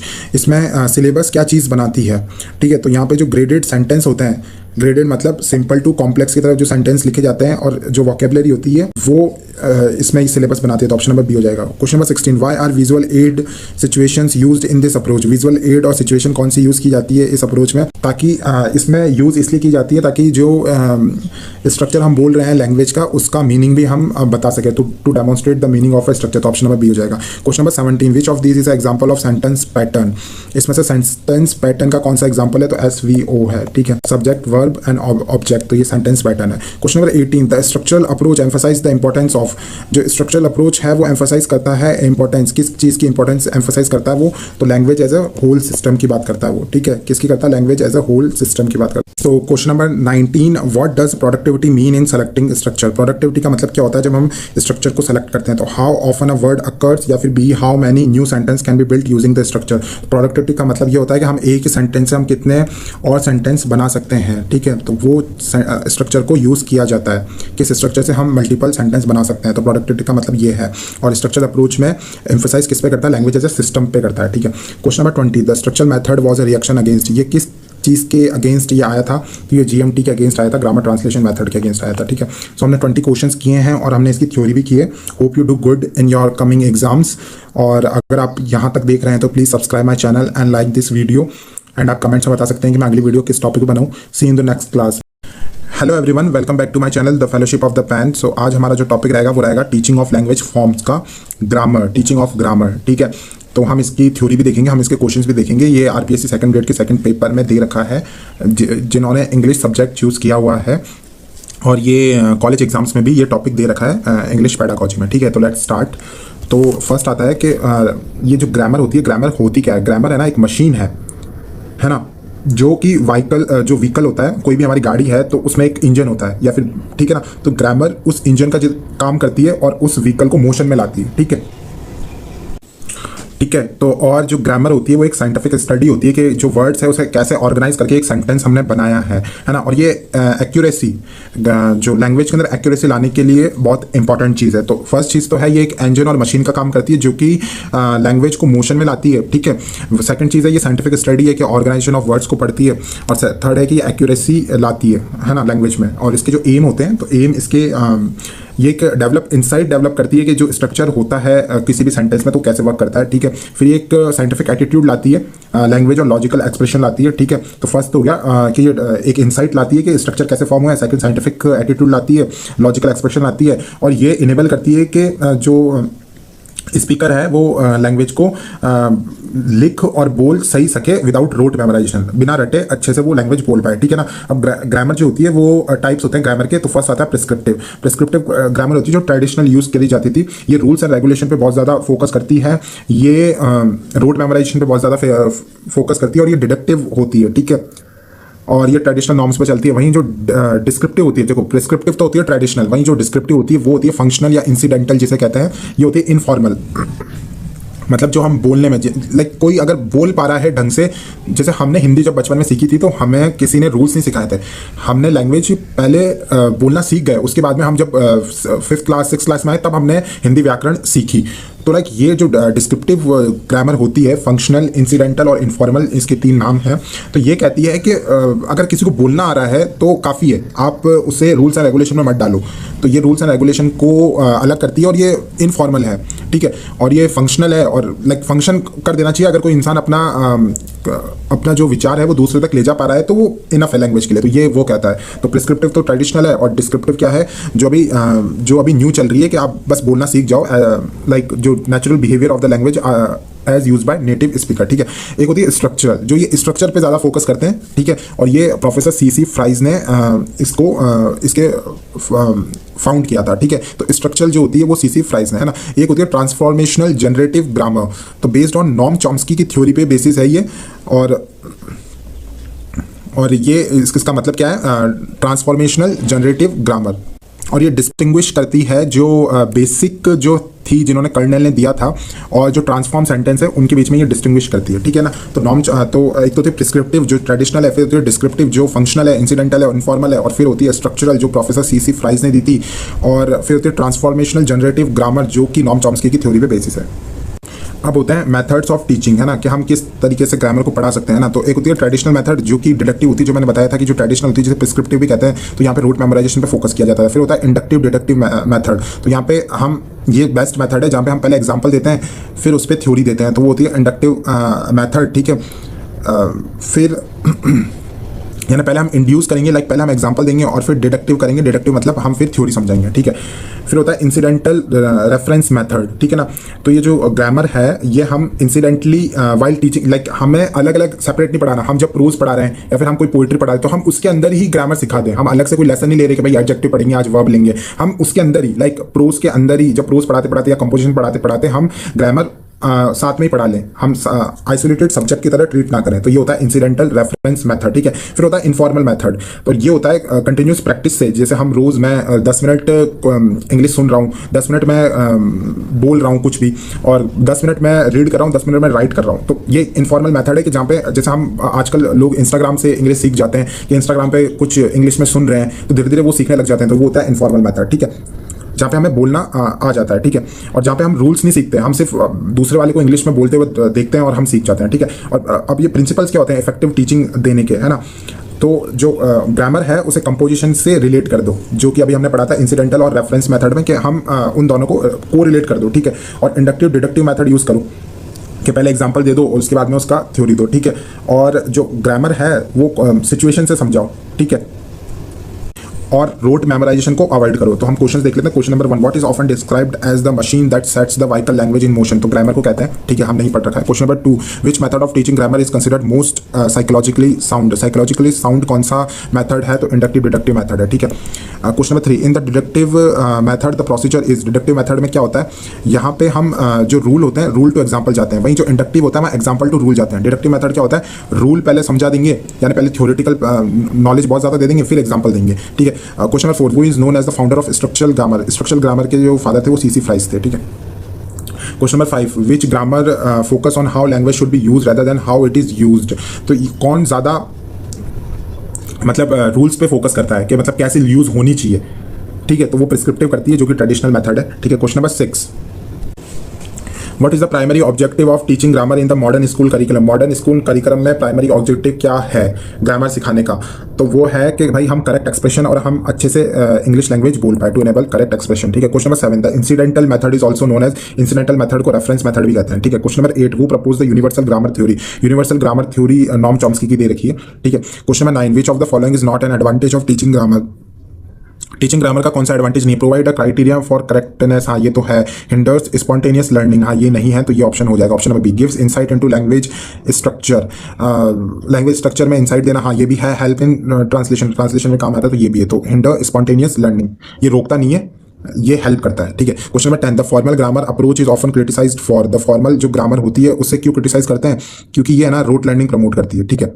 बाकी कम्युनिकेटिव तो ये तो अच्छी बात ही है, मॉडर्न होना अच्छी बात ही है, फोकसिंग ऑन फ्लुएंसी ये भी अच्छी बात है। In the inductive method learners arrive at the rule through. Inductive method में रूल के पास कैसे आते हैं? वो एग्जाम्पल से आते हैं। लाइक वो पहले एग्जाम्पल जो दिए जाते हैं उन्हें वो एनालाइज करते हैं और फिर वो थ्योरी तक जाते हैं, तो ऑप्शन नंबर बी हो जाएगा, ठीक है। Question number 12, which type of grammar is most useful for young learners in the early stage. Young जो लर्नर होते हैं उनके लिए कौन से टाइप की ग्रामर मोस्ट यूजफुल है अर्ली स्टेज में? तो वो फंक्शनल होगी, इनफॉर्मल, ठीक है। फंक्शनल इनफॉर्मल, जहाँ पे रूल्स पे ज्यादा फोकस ना करके, रोट मेमोराइजेशन पे ज्यादा फोकस ना करके, बस वो LSRW कर रहा है और वो अपना आप सीख रहा है, ठीक है।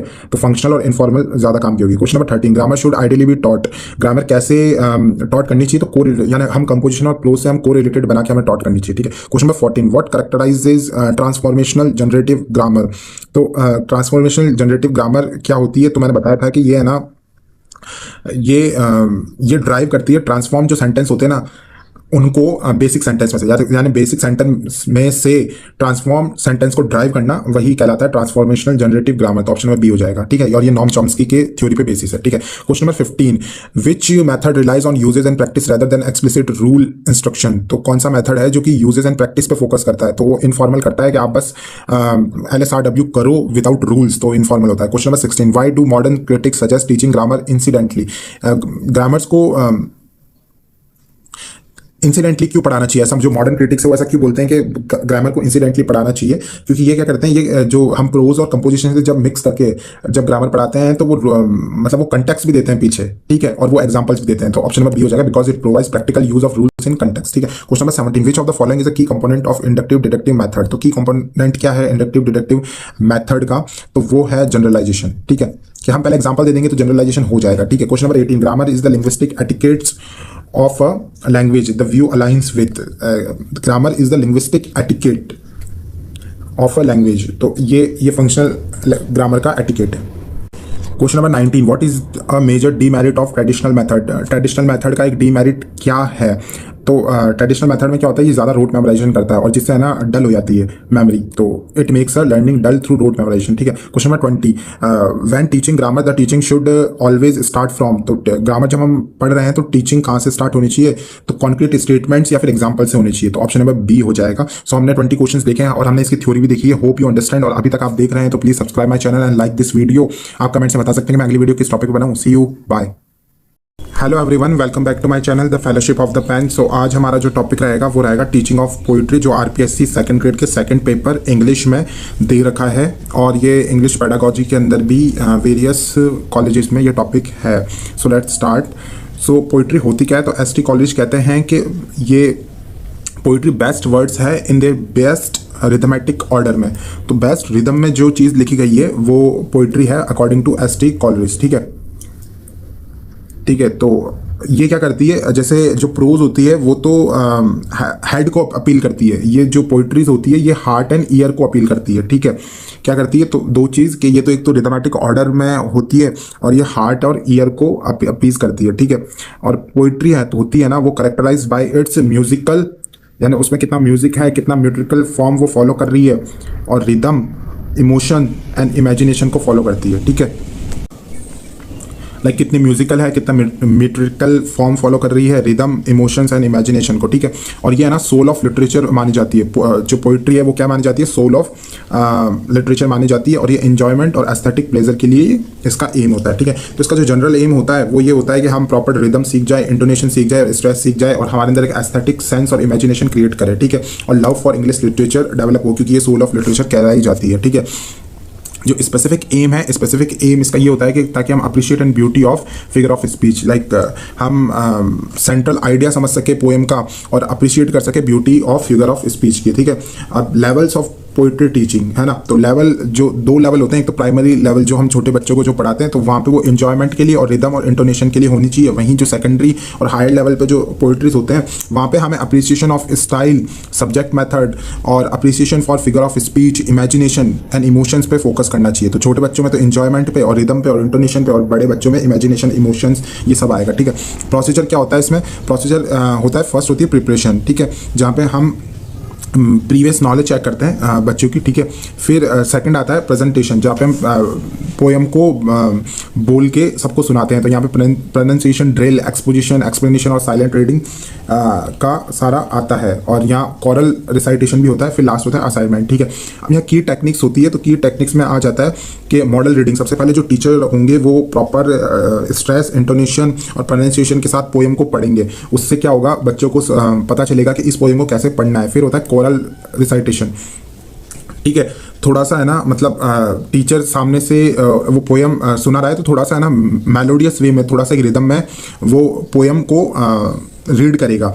ठीक है, तो उससे क्या होगा, जो शाय बच्चे होंगे वो भी खुल के आएंगे और वो भी वापस लाइक इमोशनल रिलीज होगा उनका। फिर होगा अप्रिसिएशन क्वेश्चन, ये क्या करता है, focus on beauty of thoughts, images, emotions and style. ये फिर अप्रिशिएट करते हैं हम पोएम को, उसके अंदर डिटेल एनालिसिस करते हैं जहाँ पे emotion, symbols, thoughts, emotion, style को हम देखते हैं। ठीक है, अब हम क्वेश्चन देख लेते हैं। वो defined poetry as the best word in their best rhythmic order. तो ये एस.टी. कॉलरिज ने कहा था कि ये बेस्ट रिदमेटिक ऑर्डर में लिखी जाती है। ठीक है, question number 2, what does the prose primarily appeal to in contrast to poetry.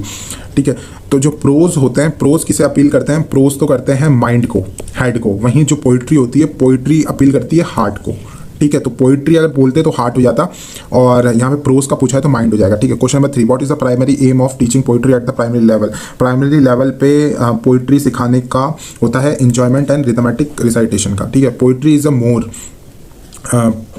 Is more sound than sigh. तो मतलब ये एक फ्रेज है तो आपको याद रखना पड़ेगा, poetry is more sound, like ये साउंड ज़्यादा है देखने से ज़्यादा, लाइक आंखों का काम कम है, हम कानों से सुनते हैं इसको ज़्यादा, तो poetry is more sound than sigh. ठीक है, question number 5, a poem should ideally be taught as a. तो जो पोएम है वो आइडियली कैसे टॉट करनी चाहिए, तो कंप्लीट होल, एक बिगर पिक्चर बनानी चाहिए और कंप्लीट होल इसे पढ़ाना चाहिए। ठीक है, question number 6, which of the following is not a general aim of teaching poetry. General aim इसमें से कौन सा नहीं है। टू डेवलप एस्थेटिक सेंस, ये तो है general aim. To develop love for literature, ये भी जनरल एम है। टू टीच साइंटिफिक लॉज, ये नहीं है, तो ऑप्शन नंबर सी हो जाएगा। ठीक है, question number 7, what is the first step in the presentation phase of a teaching poetry. First step क्या होता है प्रेजेंटेशन में, तो मॉडल रीडिंग बाय टीचर। ठीक है, question number 8, choral recitation is beneficial because it. Choral recitation होती है वो बहुत ज़्यादा बेनिफिशियल होती है, क्यों, क्योंकि ये जो शाइनेस होती है बच्चों की ये हटा देती है, टू हेल्प्स ओवरकम शाइनेस। ठीक है, question number 9, which component of poetry deal with the which craft of figure of speech. तो कौन सा कंपोनेंट है जो कि पोइट्री का डील करता है which craft of figure of speech को, तो ये स्पेसिफिक एम है। ठीक है, ये जनरल एम नहीं है, ये क्या है, स्पेसिफिक एम है। फिगर ऑफ स्पीच एक स्पेसिफिक एम है। ठीक है, question number 10, the preparation phase in poetry teaching include. जो प्रिपरेशन फेज होती है पोइट्री वो क्या क्या इंक्लूड करती है, तो वो मटेरियल एड एंड इंट्रोडक्शन पे करती है। ठीक है, question number 11, why is poetry considered the soul of literature. Poetry को सोल ऑफ लिटरेचर क्यों बोलते हैं, क्योंकि it is a source of enjoyment and emotional expression. तो ऑप्शन नंबर बी हो जाएगा, it is a source of enjoyment and emotional expression. ठीक है, question number 12, what does the teacher provide during the model reading. Model reading में teacher एक perfect rhythm, stress और intonation के साथ में एक टेम्पलेट सेट क्रिएट करते हैं। ऑप्शन नंबर बी हो जाएगा, ठीक है। क्वेश्चन नंबर 13, वो define poetry as the spontaneous overflow of powerful feeling. तो ये विलियम वर्ड्सवर्थ ने कहा था कि poem is the spontaneous overflow of powerful feelings, ठीक है। Question number 14, the appreciation questions in poetry are used to test. Appreciation जो questions होते हैं पोएम में, तो वो क्यों पूछे जाते हैं? वो पूछे जाते हैं ताकि beauty of thought, emotions and image का पता चले, ठीक है। ऑप्शन नंबर बी हो जाएगा। Question number 15, what is the role of material aids in preparation phase. Material aids का क्या रोल होता है? तो ये डिफिकल्ट वर्ड्स को डिपिक्ट करने के लिए और एक इमेजरी क्रिएट करने के लिए, ठीक है। तो ऑप्शन नंबर बी हो जाएगा, ठीक है। Question number 16, why should the teacher be sparing of explanation in poetry. तो जो टीचर होता है उन्हें पोएम को सीधा एक्सप्लेन नहीं कर देना चाहिए। क्यों नहीं कर देना चाहिए? क्योंकि जो एक्सप्लेनेशन होता है वो डिस्ट्रॉय कर देता है इमेजिनेशन को। यानी टीचर को सिर्फ पोएम सुनानी चाहिए, उसके बाद में बच्चों को सोचने देना चाहिए कि वो क्या समझ पा रहे हैं उससे, उस पोएम से, ताकि उनकी जो इमेजिनेशन है, ब्यूटी है, रिदम है, वो खराब ना हो। तो ऑप्शन नंबर ए हो जाएगा, because the explanation destroys the beauty rhythm. Question number 17, which level of poetry teaching emphasize the imaginative power and aesthetic sense. तो कौन सा लेवल है पोइट्री का जो एम्फसाइज करता है इमेजिनेटिव पावर और एस्थेटिक सेंस को?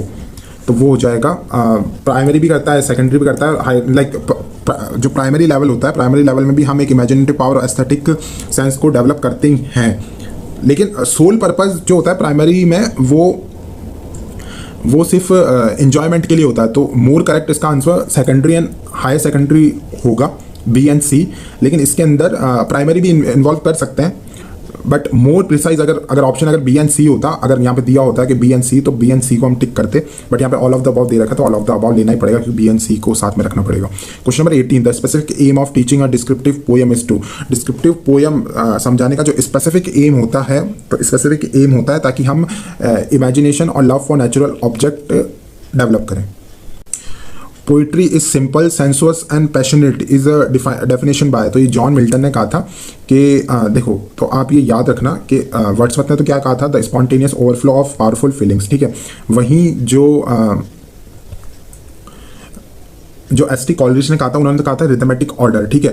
तो एस.टी. कॉलरिज ने कहा था रिथमेटिक ऑर्डर, वहीं जो वर्ड्सवर्थ थे उन्होंने स्पॉन्टेनियस फीलिंग्स बोला था, और वहीं पोइट्री सिंपल, तो ये किसने बोला था? John Milton.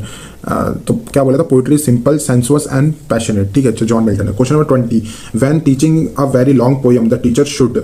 जब बहुत लंबी पोएम समझाए तो टीचर को क्या करना चाहिए? टीचर को उस पोएम को डिवाइड कर देना चाहिए मैनेजेबल यूनिट्स में। तो ऑप्शन नंबर बी हो जाएगा। सो हमने 20 क्वेश्चंस भी किए हैं और इसकी थ्योरी भी कर ली है। अगर आप अभी तक वीडियो देख रहे हैं तो please subscribe my channel and like this video. आप कमेंट्स में बता सकते हैं कि मैं अगली वीडियो किस टॉपिक पे बनाऊं।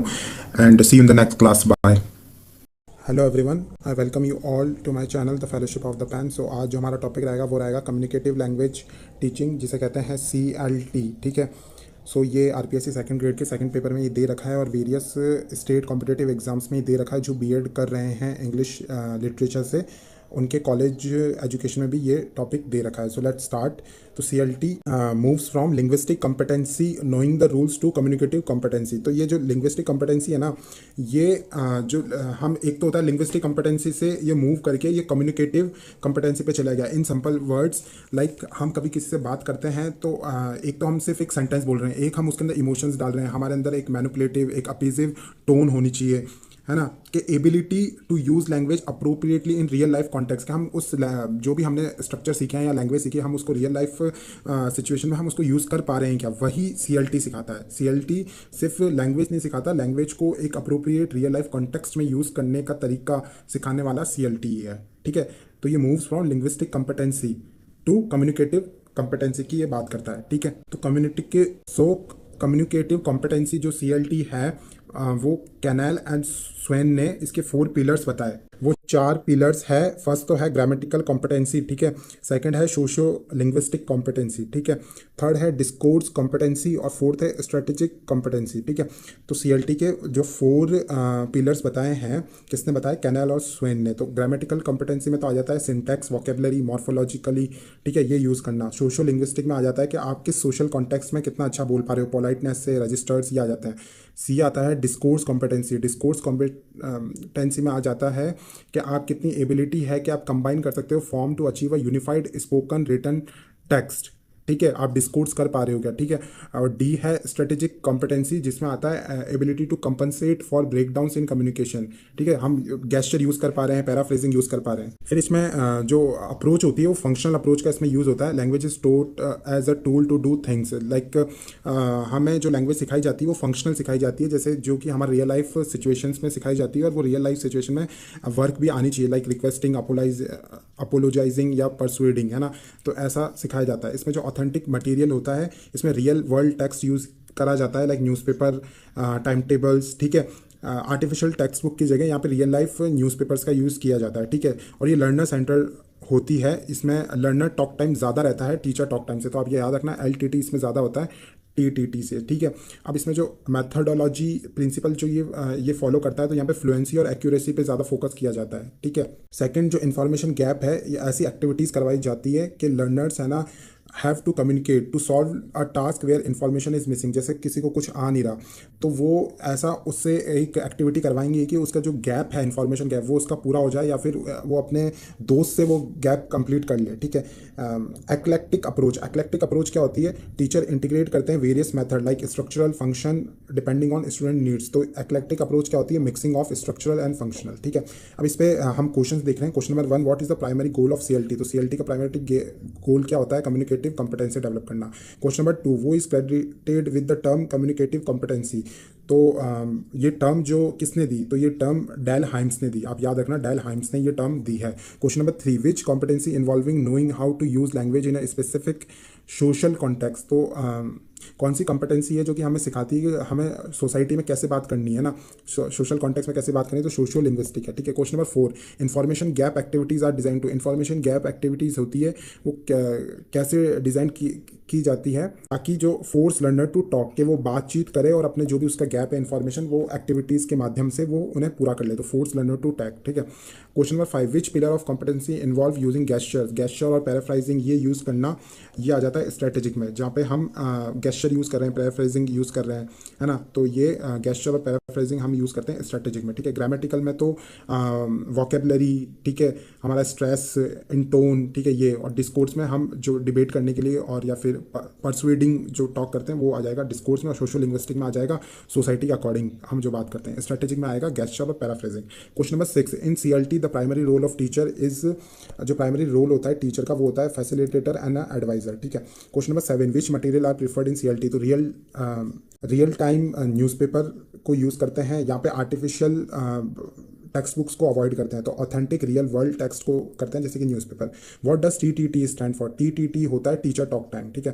Question number 9, in CLT fluency is prioritize over. Fluency को ऊपर रखा जाता है, किससे ऊपर रखा जाता है, एक्यूरेसी से, ठीक है। Question number 10, what is discourse competency. Discourse competency क्या होती है कि हम जो डिफरेंट फॉर्म्स हैं उन्हें यूनिफाइड कर पा रहे हैं या नहीं कर पा रहे, ठीक है। तो ability to combine forms into a unified text, हम उसका यूनिफाइड टेक्स्ट बना पा रहे हैं जो कि हम डिस्कोर्स में उन्हें यूज़ कर सकते हैं। Question number 11, CLT is a functional approach. What does function mean here. Function का मतलब क्या होता है, फंक्शन का मतलब ये होता है कि हम रियल लाइफ वर्ल्ड में उसे यूज़ कर पा रहे हैं या नहीं कर पा रहे, हम टास्क कर पा रहे हैं या नहीं कर पा रहे, हम एक्शंस कर पा रहे हैं या नहीं कर पा रहे, तो ए हो जाएगा।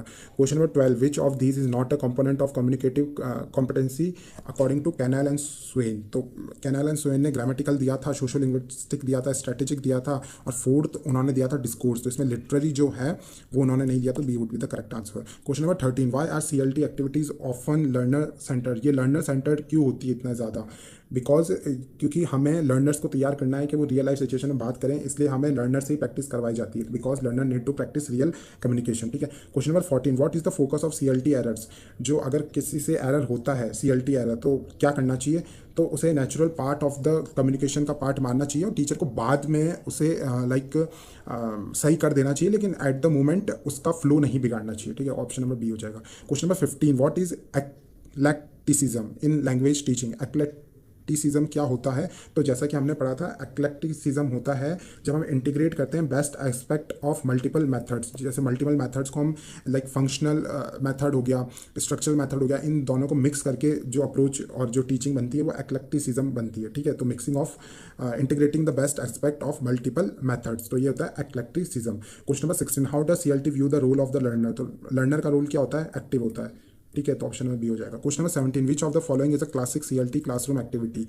तो रोल प्लेज जो होते हैं वो रियल लाइफ रोल प्लेज होते ही ऐसे हैं कि जहाँ पे रियल लाइफ एक सिचुएशन दी जाती है और वहाँ पे कम्युनिकेशन होता है। तो role plays are the classic CLT classroom activity. Question number 18, meaning in CLT is meaning. CLT के अंदर जो मीनिंग होता है वो क्या होता है, वो प्राइमरी होता है, ठीक है। Question number 19, what does the context in social linguistic competency refers to.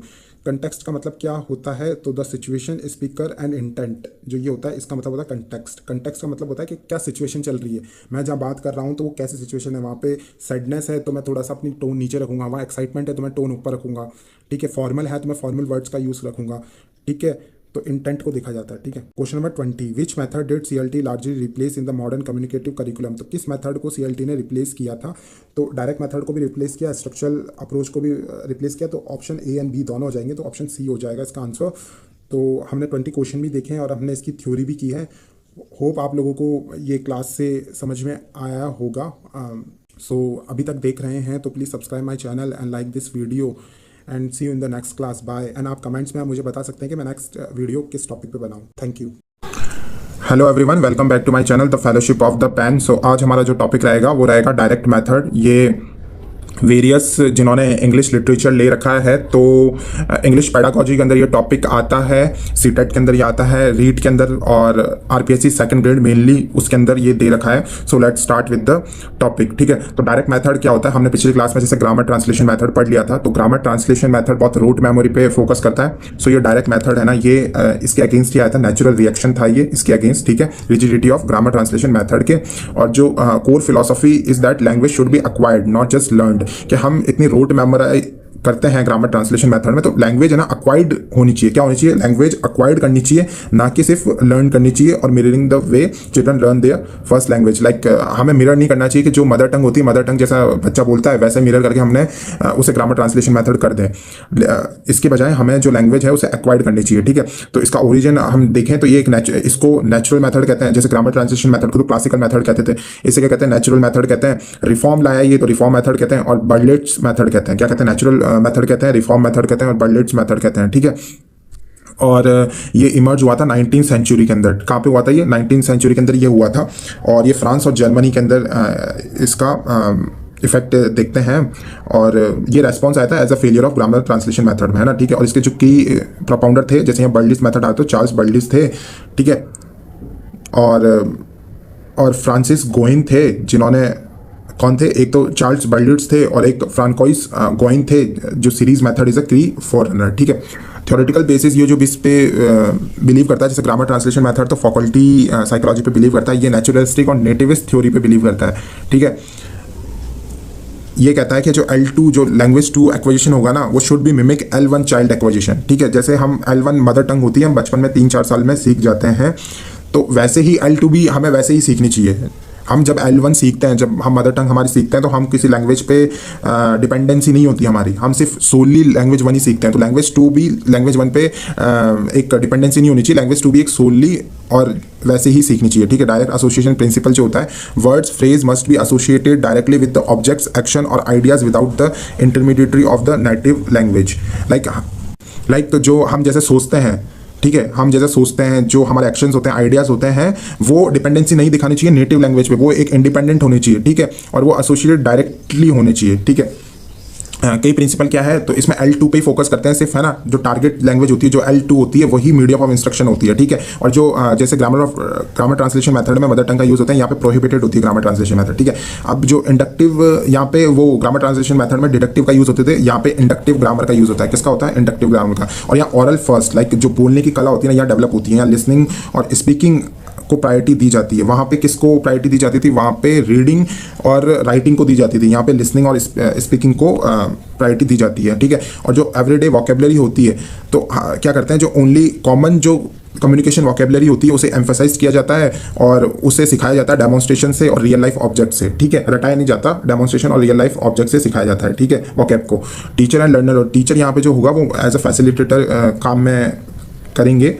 और टीचर जैसे क्वेश्चन पूछ सकते हैं, कमांड करते हैं और करेक्ट करते हैं एरर को by remodeling and avoid explicit rules नहीं पढ़ाते, क्योंकि यहाँ पे कौन सा यूज़ होता है, यहाँ इंडक्टिव ग्रामर का यूज़ होता है। इंडक्टिव मतलब पहले एग्जाम्पल्स दिए जाते हैं, तो टीचर यहाँ पे लर्नर सेंट्रल ये टीचिंग है, जहाँ पे लर्नर्स बिल्कुल सेंटर में रहते हैं और teacher as a facilitator use होते हैं, ठीक है। इसका मेरिट क्या है, ये फ्लुएंसी बढ़ा देता है, ओरल और स्पीकिंग में बहुत ज़्यादा हेल्प करता है, प्रोनाउंसिएशन अच्छा कर देता है, और ये डायरेक्ट बॉन्ड क्रिएट करता है बिटवीन थॉट एंड एक्सप्रेशन। यहाँ पे हमें मदर टंग में नहीं सोचा जाता, हम सोचते भी L2 में है और बोलते भी L2 ही है, ठीक है।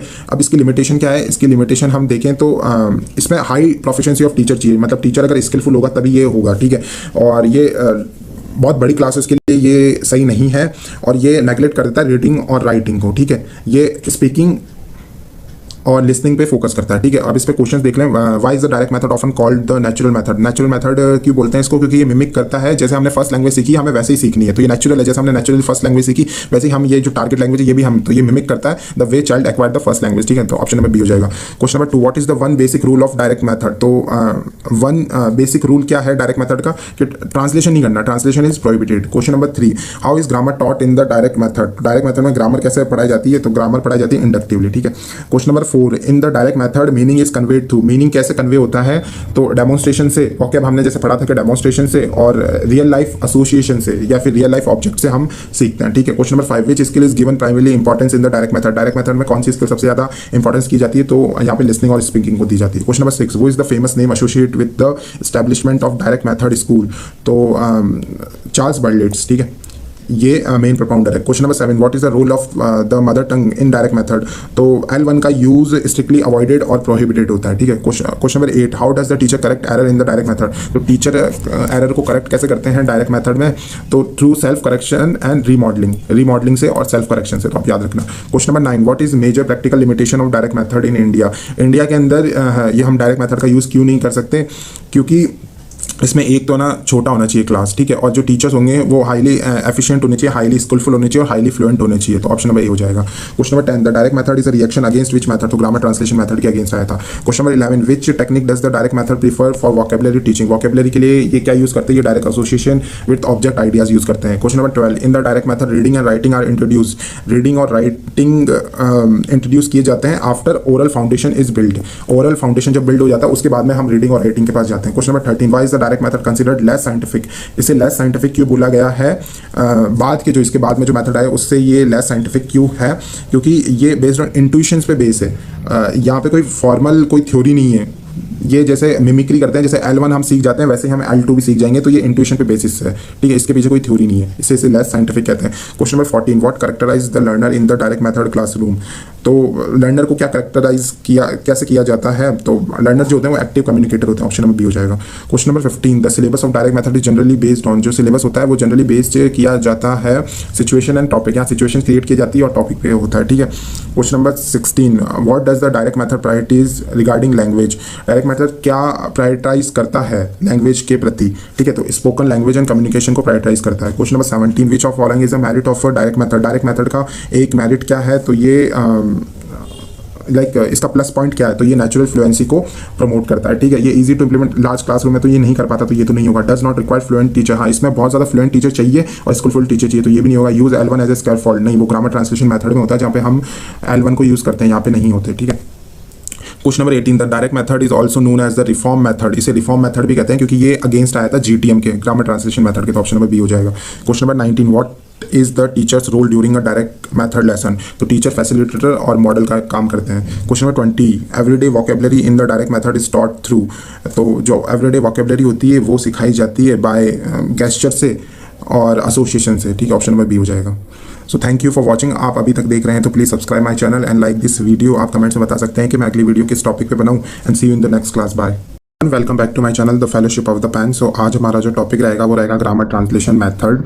ये CTET और जिन्होंने इंग्लिश पेडागॉजी सब्जेक्ट चूज़ किया है उनके बहुत इंपॉर्टेंट है। RPSC सेकंड ग्रेड में भी ये पूछा जाता है जिनके पास इंग्लिश एज ए सब्जेक्ट है, ठीक है। तो लेट्स स्टार्ट। तो ये ग्रामर ट्रांसलेशन मेथड का ओरिजिन हुआ कहाँ से? तो ये इसे है ना क्लासिकल मेथड कहते हैं। क्या कहते हैं? क्लासिकल मेथड कहते हैं हम, क्योंकि ये है ना फर्स्ट बार जब यूज़ हुआ था, जब 17 या 18 सेंचुरी में जब इसको यूज़ किया गया था, तो इसे लैटिन और ग्रीक भाषा समझने के लिए यूज़ किया गया था, है ना। तो इसको क्लासिकल मेथड कहते हैं, इसको प्रशियन मेथड भी कहते हैं, ठीक है।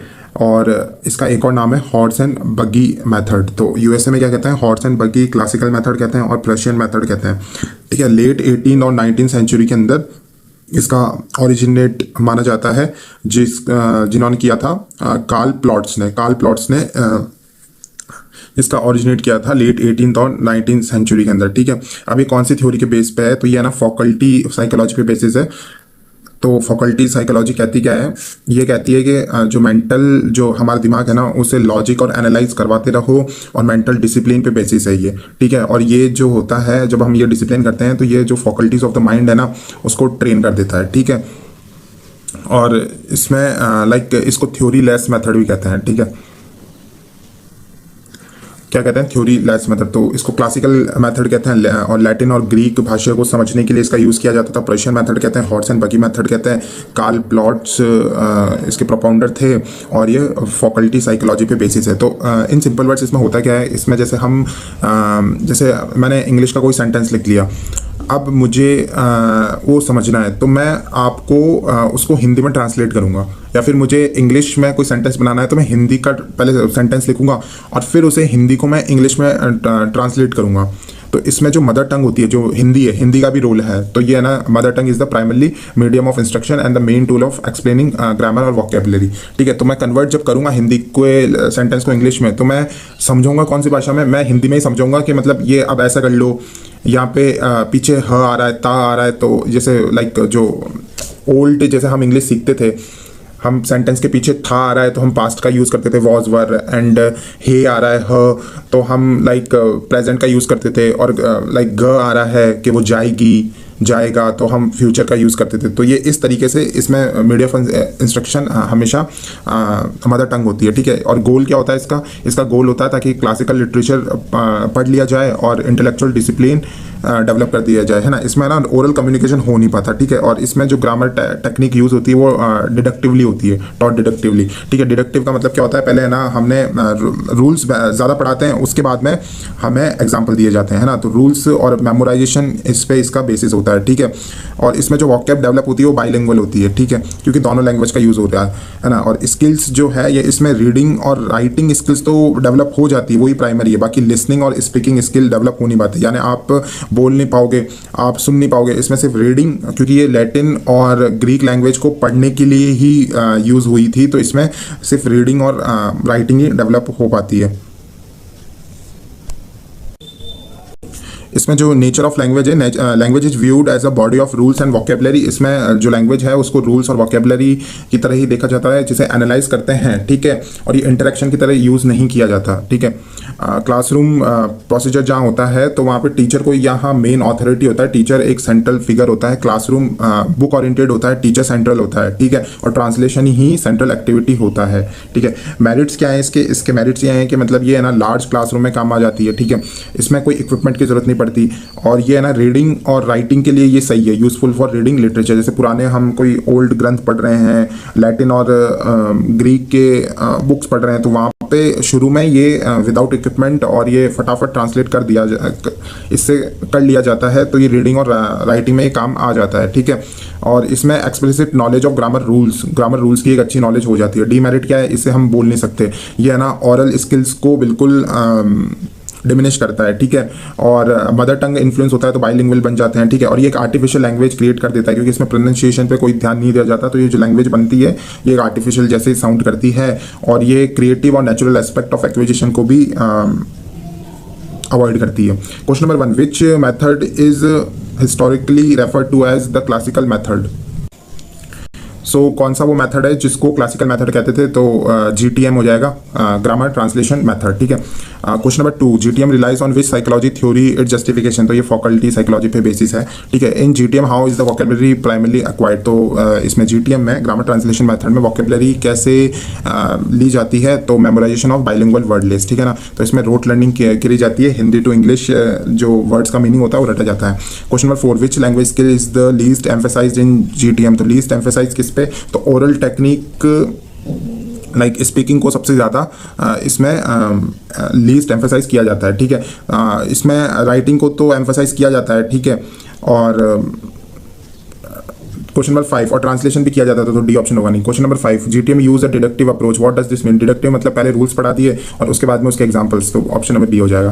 क्वेश्चन नंबर 6, वो is the key German scholar associate with systemising GTM। तो हमने जैसे पढ़ा था कार्ल प्लॉट्स थे, जर्मन थे, उन्होंने इस पे GTM पे वर्क किया था। Question number 7, what is the considered the basic unit of teaching in GTM। So basic unit like like basic unit जिसे यूज़ किया जाता है ग्रामर ट्रांसलेशन मेथड पढ़ाने के लिए, तो सेंटेंस, लाइक हम सिर्फ सेंटेंस ट्रांसलेट करते हैं, तो sentence is the basic unit, ठीक है। Question number 8, why is the GTM often criticised for producing artificial language. Artificial language बनाने के लिए क्रिटिसाइज क्यों किया जाता है जीटीएम को? क्योंकि ये है ना लाइक कोई कंटेक्स्ट नहीं होता, और ये है ना जैसे हमने सेंटेंस तो कन्वर्ट कर लिया हिंदी टू इंग्लिश, लेकिन वो बहुत आइसोलेटेड साउंड करते हैं, उनके पीछे कोई कंटेक्स्ट नहीं होता, और वो बहुत ही ज़्यादा रोट और बहुत ही ज़्यादा मैकेनिकल साउंड करता है। लाइक हमने ट्रांसलेट तो कर दिया, लेकिन उसके पीछे के इमोशंस हम दिखा नहीं पाते, तो डी कंटेक्चुअलाइज्ड और आइसोलेटेड सेंटेंस होते हैं ये, ठीक है। Question number 9, what is the role of the teacher in GTM. तो टीचर का रोल क्या होता है? ऑथोरिटी एंड सोल नॉलेज, ठीक है। Question number 10, the GTM approach to grammar is, तो ये एक डिडक्टिव टेक्निक है, ठीक है। Question number 11, GTM is suitable for, तो ये सुटेबल होती है लार्ज ओवर क्राउड क्लास, यानी बहुत बड़ी क्लासेस जो होती है ना, लार्ज ओवर क्राउडेड क्लासेस के लिए सुटेबल है। क्वेश्चन नंबर 12, विच इसके लिए generally the primary focus of GTM, reading and writing primarily focus किया जाता है उन पे। Question number 13, why do critics say GTM fails to produce communicative competency. GTM क्यों कम्युनिकेटिव या ओरल अप्रोच या बात करने की कॉम्पिटेंसी होती है वो डेवलप क्यों नहीं कर पाती? क्योंकि ये ये इग्नोर कर देती है ओरल स्किल्स पे, तो ये बिल्कुल ध्यान नहीं देती इसलिए। Question number 14, what is the medium of instruction in GTM. तो मीडियम ऑफ इंस्ट्रक्शन होता है मदर लैंग्वेज L1, ठीक है। Question number 15, what is the status of the mother lung in GTM. तो मदर टंग का स्टेटस क्या होता है जीटीएम में? तो वो डोमिनेंट होती है, मदर टंग का ही यूज करते हैं तो वो डोमिनेंट होती है। Question number 16, how are errors typically handled in GTM. Errors को किस तरीके से ट्रीट किया जाता है जीटीएम में? तो इमीडिएटली करेक्ट करता है टीचर, क्योंकि टीचर मेन और सोल लीडर होता है, ऑथोरिटी होती है, तो जैसे ही कोई बच्चा गलती करता है ट्रांसलेट करने में तो टीचर फटाफट उसे करेक्ट करते हैं। Question number 17, which phrase best describe the GTM pedagogical process. तो ये नेचुरल एक्विजिशन तो नहीं है, ड्रिल एंड रिपीटेशन भी नहीं है, मेमोराइजेशन एंड ट्रांसलेशन, हाँ ये है question number, option number C हो जाएगा इसका। जीटीएम इज ऑफर refers to as the horse and buggy method. Horse and buggy method इसको बोलते हैं, ऐसा क्यों बोलते हैं? क्योंकि ये बहुत ज़्यादा लाइक हॉर्स एंड बगी हम कब यूज़ करते थे? जब बहुत पुराने और आउटडेटेड और ट्रेडिशनल वे में, लाइक अभी तो हम कार यूज़ करते हैं, तो ओल्ड फैशनड को सिंबलाइज करता है हॉर्स एंड बगी मेथड। तो ये जो ग्रामर ट्रांसलेशन मेथड है इससे ये आउटडेटेड है, इसलिए इसे हॉर्स एंड बगी कहते हैं। Question number 19, what does GTM aim to provide beyond language knowledge. GTM का एम क्या होता है? लैंग्वेज नॉलेज के बियॉन्ड, ठीक है। तो ये एक मेंटल और इंटेलेक्चुअल डिसिप्लिन क्रिएट करता है, ठीक है। Question number 20, which scholar attack the GTM method in 1882। 1882 में कौन सा स्कॉलर थे जिन्होंने अटैक किया था जीटीएम को, क्योंकि ये बहुत ज़्यादा खराब है? तो वो थे विल्हेम वीटर, ठीक है। विल्हेम वीटर ने इससे क्रिटिसाइज किया था।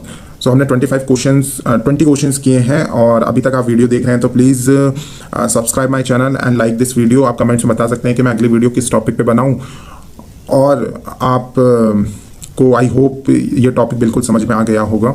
सी you in the next class, bye. Hello everyone, I welcome you all to my channel the fellowship of the pen. So आज जो हम टॉपिक कर रहे हैं वो कर रहे हैं एवोल्यूशन इन इंग्लिश टीचिंग, ठीक है। एवोल्यूशन इन इंग्लिश टीचिंग हम जो टॉपिक कर रहे हैं ये सीटेट में पूछा जाता है। ये RPSC second grade and RPSC first grade की इंग्लिश पेडागोजी के अंदर ये एक टॉपिक है। So let's start. तो इसके अंदर मैंने बिल्कुल जो नोट्स है मैंने वो बिल्कुल कंसाइज कर दिए, जो इंपॉर्टेंट चीज़ें हम वहीं पढ़ेंगे जहाँ से क्वेश्चन बनते हैं, ठीक है। तो हम स्टार्ट करते हैं। So let's start. जो मेजरमेंट होता है, देखो मेजरमेंट क्या होता है? मेजरमेंट जो भी है ना, हम जब हम किसी का टेस्ट लेते हैं, टेस्ट में जब हम न्यूमेरिकल उसको नंबर देते हैं, ठीक है, न्यूमेरिकल और ऑब्जेक्टिव बेस्ड जो परफॉर्मेंस को हम क्वांटिफाइंग करते हैं उसे मेजरमेंट कहते हैं। लाइक किसी को मैंने बस मार्क्स दे दिए तो वो होता है मेजरमेंट। इसमें ना कोई फीडबैक नहीं होता, इसमें ना कोई जजमेंट नहीं दिया जाता, बस मार्क्स, और मतलब ये है ना बहुत न्यूमेरिकल बेस्ड होता है, ठीक है। असेसमेंट क्या होता है? असेसमेंट का ना आप दो चीज़ याद रखना, ये था ना ऑनगोइंग होता है। एक तो लाइक जैसे हमारा पूरा सेमेस्टर चल रहा है, तो मिड सेमेस्टर में कोई टेस्ट हुआ तो वो असेसमेंट कहलाएगा। लाइक जैसे पहले जो सीबीएसई स्कूल्स थे वहाँ पे एफए होते थे, एक फॉर्मुलेटिव असेसमेंट होता था, तो वो इसीलिए होते थे ताकि ऑनगोइंग प्रोसेस पे होता था वो, ठीक है। फाइनल भी नहीं हो रहा कि भाई आप जैसे उसको पास कर ले तो आप अगले क्लास में आ जाओगे। वो ऐसे होते थे कि आपका ऑनगोइंग प्रोसेस पे इंफॉर्मेशन कलेक्ट करके आपको फीडबैक देने के लिए, ठीक है, ताकि हम continuous classroom based performance assess कर सके, ठीक है। अब होता है इवैल्यूएशन, होता है फाइनल जो होता है ना, जजिंग, लाइक लास्ट में जो हमारे जो फाइनल एग्जाम होते हैं ना उसे कहते हैं इवैल्यूएशन। में क्या होता है? ये इफेक्टिवनेस ऑफ अ प्रोग्राम और लर्नर अचीवमेंट, ये फाइनल अचीवमेंट देता है और हम जज करता है,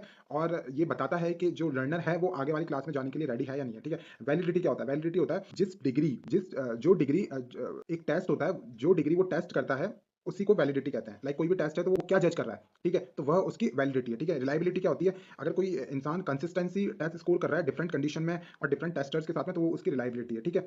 और फिर होता है वॉशबैक इफेक्ट, जो टेस्टिंग का इफेक्ट जो टीचिंग पे होता है या लर्निंग प्रैक्टिस पे होता है, उसे क्या कहते हैं, वॉशबैक इफेक्ट होता है, ठीक है। तो मेजरमेंट तो क्या होता है, न्यूमेरिकल होता है। असेसमेंट क्या होता है, कंटिन्यूस ऑनगोइंग प्रोसेस पे होता है, ठीक है, और फीडबैक के लिए होता है। इवैल्यूएशन क्या होता है, ये जजिंग होता है लास्ट में, और ये बताता है कि जो लर्नर है उसने क्या अचीव करा। वैलिडिटी क्या होता है, वैलिडिटी हमें ये बताती है, डिग्री बताती है, जो भी टेस्ट हम ले रहे हैं तो उसकी डिग्री, ठीक है। रिलायबिलिटी क्या होता है, reliability consistency of test scores होता है। वॉशबैक इफेक्ट क्या होता है, वॉशबैक इफेक्ट होता है टेस्टिंग का जो इफेक्ट पड़ता है टीचिंग और लर्निंग प्रैक्टिस पे, उसे कहते हैं वॉशबैक इफेक्ट, ठीक है। टाइप्स ऑफ असेसमेंट और इवैल्यूएशन के टाइप्स कितने होते हैं, एक होता है फॉर्मेटिव, ठीक है। फॉर्मेटिव क्या होता है, इसे हम और भी कहते हैं असेसमेंट फॉर लर्निंग। तो फॉर्मेटिव की स्पेलिंग कहाँ से स्टार्ट हो रही है, फॉर एफ से, और यहाँ पे भी क्या आ रहा है, एफ, तो फॉर, ठीक है। तो आप ऐसा याद रखना, फॉर्मेटिव को क्या कहते हैं, असेसमेंट फॉर लर्निंग। तो ये क्या देखता है, ये ड्यूरिंग द इंस्ट्रक्शन होता है बीच में, ठीक है, और ये एम करता है ताकि हम फीडबैक दे पाए, ठीक है। तो फॉर्मेटिव असेसमेंट क्या होता है, जो फीडबैक दे पाए और ड्यूरिंग इंस्ट्रक्शन होता है, ठीक है।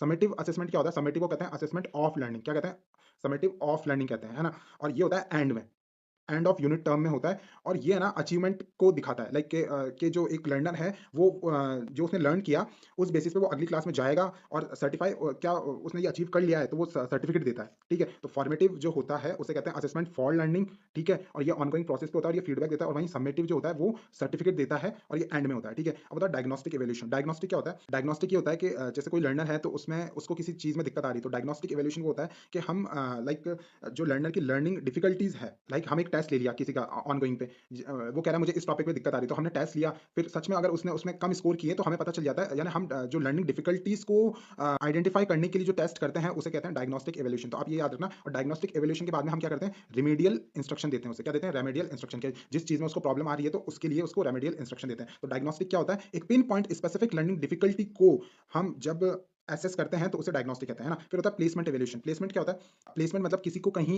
जॉब लेने के लिए उससे पहले जो उसे इवैल्यूएट किया जाता है उसे कहते हैं प्लेसमेंट, है ना। तो ये ना ग्रुप में होता है और ये ना एबिलिटी दिखाता है, लर्नर की एबिलिटी जस्टिफाई करता है, लाइक जॉब से पहले जो होता है प्लेसमेंट इवैल्यूएशन, है ना। फिर होता है नॉर्म रेफरेंस टेस्ट होता है। नॉर्म रेफरेंस टेस्ट क्या होता है, नहीं होता, नॉर्म रेफरेंस में क्या होता है, आपकी मेरिट के बेस पे होता है। जैसे फॉर एग्जांपल 100 स्टूडेंट्स है एक क्लास में, तो अब मुझे सिर्फ 20 लेने हैं ऊपर, 20 का आगे ओलंपियाड में होगा, तो यहाँ पे मैं रैंकिंग दूंगा उन्हें 1 2 3 4 5 6। तो ये होता है नॉर्म रेफरेंस। ये कॉम्पिटेटिव एग्जाम्स में दिखता है जहाँ पे जैसे सीट्स होती है 200 और बच्चे बैठे हैं 20,000, तो जो 200 टॉप के होंगे उन्हें जॉब मिल जाएगी। तो कॉम्पिटेटिव एग्जाम होता है। फिर होता है क्राइटेरियन रेफरेंस टेस्ट। जैसे आप सीटेट दे रहे हो तो सीटेट में क्या होता है, आपको सिर्फ 60% मार्क्स चाहिए, आपके 90 नंबर आ गए तो आप पास हो जाओगे, ठीक है। वैसे ही और भी बहुत सारे, जैसे रीट एक एग्जाम होता है, रीट में भी आपको 90% चाहिए, तो 90% के ऊपर वाले सब पास हो जाएंगे, ठीक है। तो वो होता है क्राइटेरिया, यानी आपने क्राइटेरिया पास कर दिया तो ये क्राइटेरियन रेफरेंस टेस्ट होता है, ठीक है।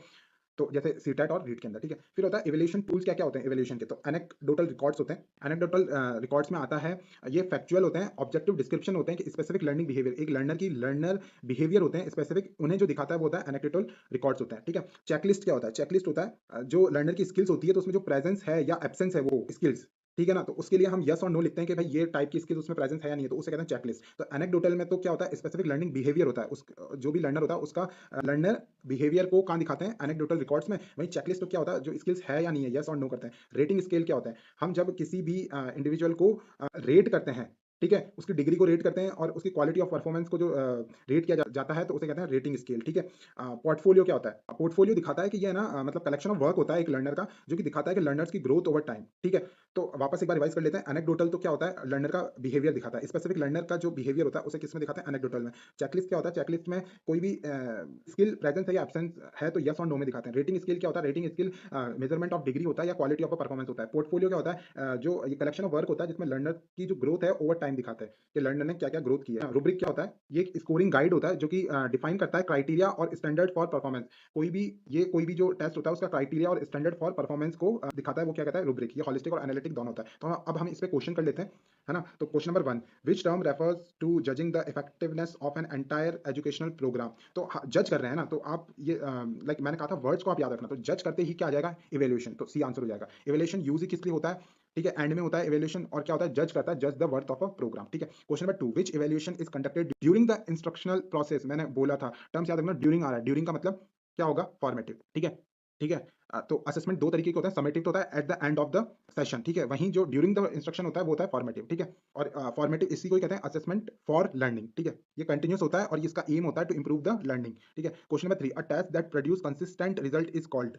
एक टेस्ट होता है जो कि कंसिस्टेंट रिजल्ट दे रहा है, तो मैंने क्या कहा था, उसको कहते हैं रिलायबल, ठीक है। कंसिस्टेंसी ऑफ टेस्ट स्कोर, ठीक है। Question number 4, which test compare a learner's performance against a fix standard. एक फिक्स स्टैंडर्ड है कि आपको 60% लाने, 60% के ऊपर आपका सिलेक्शन हो जाएगा, तो क्राइटेरियन टेस्ट होता है। आपको एक क्राइटेरिया पास करना है, जैसा रीट में होता है, जैसे सीटेट में होता है, आपको 60% मार्क्स चाहिए, ठीक है। Question number 5, what is a cloze test primary use to assess. Cloze test किस लिए होता है, तो क्लॉज टेस्ट होता है रीडिंग कॉम्प्रहेंशन में। और अगर मैं सिंपल लैंग्वेज में बताऊं तो क्लॉज टेस्ट होता है, ये इन्वॉल्व करता है फिलिंग डिलीटेड वर्ड्स, मतलब जो डिलीट हो चुके हैं वर्ड्स उनको फिल करने के लिए। और ये एक्सेस करता है कॉन्टेक्चुअल कॉम्प्रहेंशन को टेस्ट करता है। किसे करता है, कॉन्टेक्चुअल कॉम्प्रहेंशन को टेस्ट करता है, और ये रीडिंग कॉम्प्रहेंशन के लिए होता है। क्लॉज टेस्ट किस लिए होता है, रीडिंग कॉम्प्रहेंशन के लिए होता है, ठीक है। Washback effect in testing refers to, washback effect मैंने बोला था, जब भी impact of assessment on curriculum या क्लासरूम प्रैक्टिस, यानी टीचिंग पे जो इफेक्ट होता है असेसमेंट का, उसे कहते हैं वॉशबैक इफेक्ट, ठीक है। तो the influence of test on teaching learning, ठीक है। Option number B. Question number 7, diagnostic test, मैंने बोला किसी भी स्पेसिफिक लर्निंग डिसेबिलिटी को दिखाने के लिए जो टेस्ट होता है उसे कहते हैं डायग्नोस्टिक टेस्ट। तो यहाँ पे क्या आ रहा है, पिन पॉइंट लर्निंग डिफिकल्टीज, तो ये हो जाएगा, ठीक है, ऑप्शन नंबर सी, ठीक है। Question number 8, which tool provide a descriptive factual record of a specific behavioural event. कौन सा टूल है जो कि डिस्क्रिप्टिव और फैक्चुअल रिकॉर्ड दिखाता है स्पेसिफिक। स्पेसिफिक देखो आप वर्ड पकड़िए, स्पेसिफिक आ रहा है, स्पेसिफिक बिहेवियरल इवेंट, तो स्पेसिफिक लर्नर बिहेवियर को कौन दिखाता है, मैंने बोला था ये होता है एनेक्डोटल, ठीक है। ये हमने यहाँ पढ़ा भी था, मैंने ये रहा स्पेसिफिक लर्नर बिहेवियर को कौन दिखाता है, एनेक्डोटल, ठीक है। Question number 9, an analytic rubric is characterised by. Analytic rubric characterised किससे होती है, एनालिटिक रूब्रिक क्या आती है, ये ना जो स्कोर्स होते हैं ना, इन्हें डिफरेंट क्राइटेरिया में लाइक सेपरेट करती है। तो एनालिटिकल रूब्रिक क्या करती है, वो जो स्कोर्स होते हैं उन्हें डिफरेंट क्राइटेरिया में सेपरेट करती है, तो आंसर नंबर बी हो जाएगा, ठीक है। Question number 10, standardise test are primarily criticised for. Test किस लिए क्रिटिसाइज करते हैं, being too reliable, ignoring local context and creativity. तो जो स्टैंडर्ड टेस्ट होते हैं उसमें हम लोकल कंटेक्स्ट और क्रिएटिविटी को नहीं देते, वो सिर्फ लाइक बहुत ज्यादा ऑब्जेक्टिव होते हैं वो, और लैक फ्लेक्सिबिलिटी नहीं होती उनमें, ठीक है। और डाइवर्स लर्नर कॉन्टेक्स्ट को वो के लिए नहीं होते। Question number 11, which test is use before a course to group learner. कौन सा टेस्ट है जो कि ग्रुप लर्नर के लिए होता है, प्लेसमेंट, हाँ प्लेसमेंट होता है, जब जॉब से पहले जो होता है तो ग्रुप्स के लिए होता है, जो ग्रुप के लिए कौन सा होता है, प्लेसमेंट होता है, ठीक है। Which of these measures an individual's potential to learn a language. इनमें से कौन सा वो ऑप्शन है जो कि मेजर करता है individual's potential to learn a language, learn करने के लिए कौन सा टेस्ट होता है, तो होता है एप्टीट्यूड टेस्ट। याद रखना, देखो क्लॉज टेस्ट जो होता है वो तो रीडिंग के लिए होता है, ठीक है, यहाँ पे हमने पढ़ा था। जो क्लॉज टेस्ट होता है वो तो कंटेक्चुअल कॉम्प्रहेंशन और रीडिंग कॉम्प्रहेंशन के लिए होता है, ठीक है। तो क्लॉज टेस्ट तो होता है किसके लिए, रीडिंग के लिए।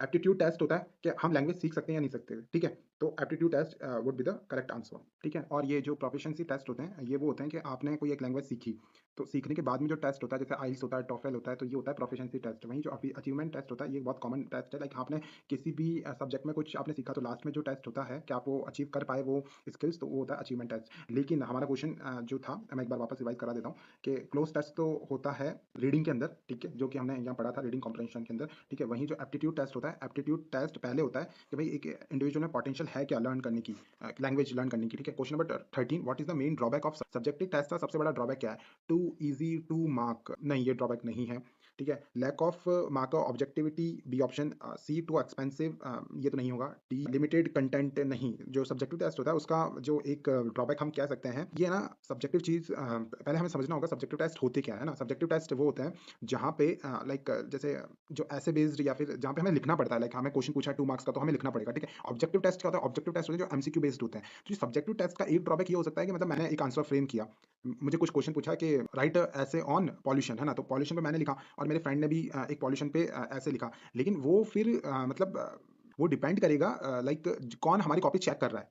तो इसमें है ना बहुत ज़्यादा मतलब ये भी हो सकती है, इसमें इसमें मतलब बहुत ज़्यादा मतलब पॉइंट ऑफ व्यू पे फ़र्क पड़ता है, बायसनेस होता है, ठीक है। और लैक ऑफ मार्कर ऑब्जेक्टिविटी, इसमें ऑब्जेक्टिविटी कम होती है, लाइक अगर आप एमसीक्यू दे रहे हो तो अगर मैंने बी टिक किया आपने बी टिक किया तो दोनों को 1-1 मार्क्स मिलेंगे, ठीक है। उसमें पूरा 1 मिलेगा या फिर 0 मिलेगा। इसमें क्या होगा, मुझे 3 दे देंगे और उन्हें 4 भी दे सकते हैं ऐसे टाइप क्वेश्चन में, तो इसमें है ना थोड़ा सा बायसनेस दिखता है, ठीक है। Question number 14, which test assess overall competency regardless of prior instruction.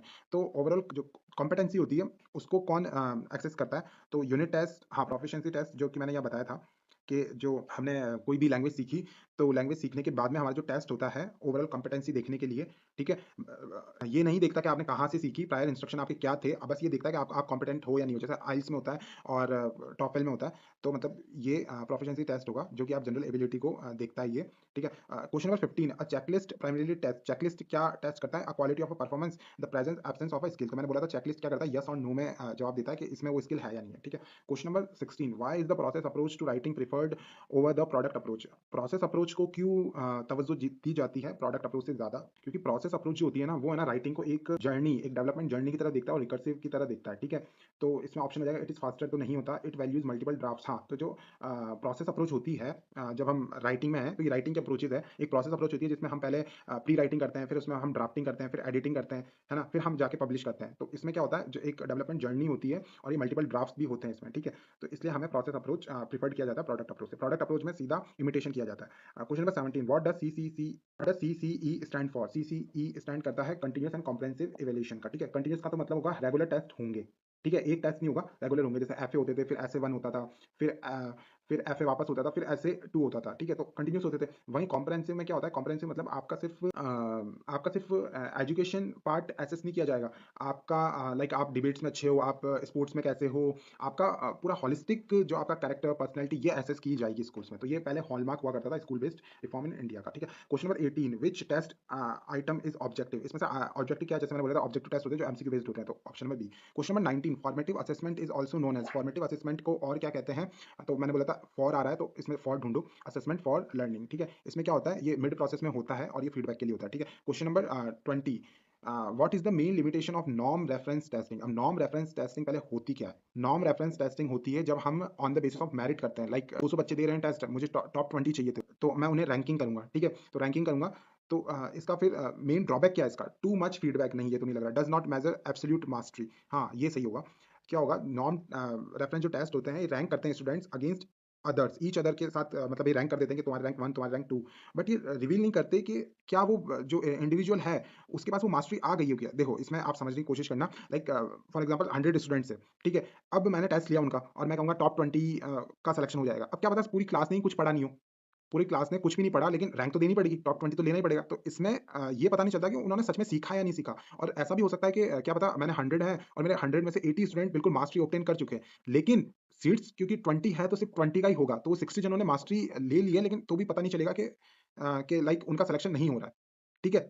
तो इसका ये एक लिमिटेशन है। तो हमने 20 क्वेश्चन देखे हैं आज, और आई होप आपको क्लास अच्छी लगी हो। आप please subscribe my channel and like this video and share with your friend, and आप मुझे कमेंट्स में लिख सकते हैं कि अगली वीडियो में किस टॉपिक पे बनाऊं। And all the best for your exams, and thank you so much, see you in the next class.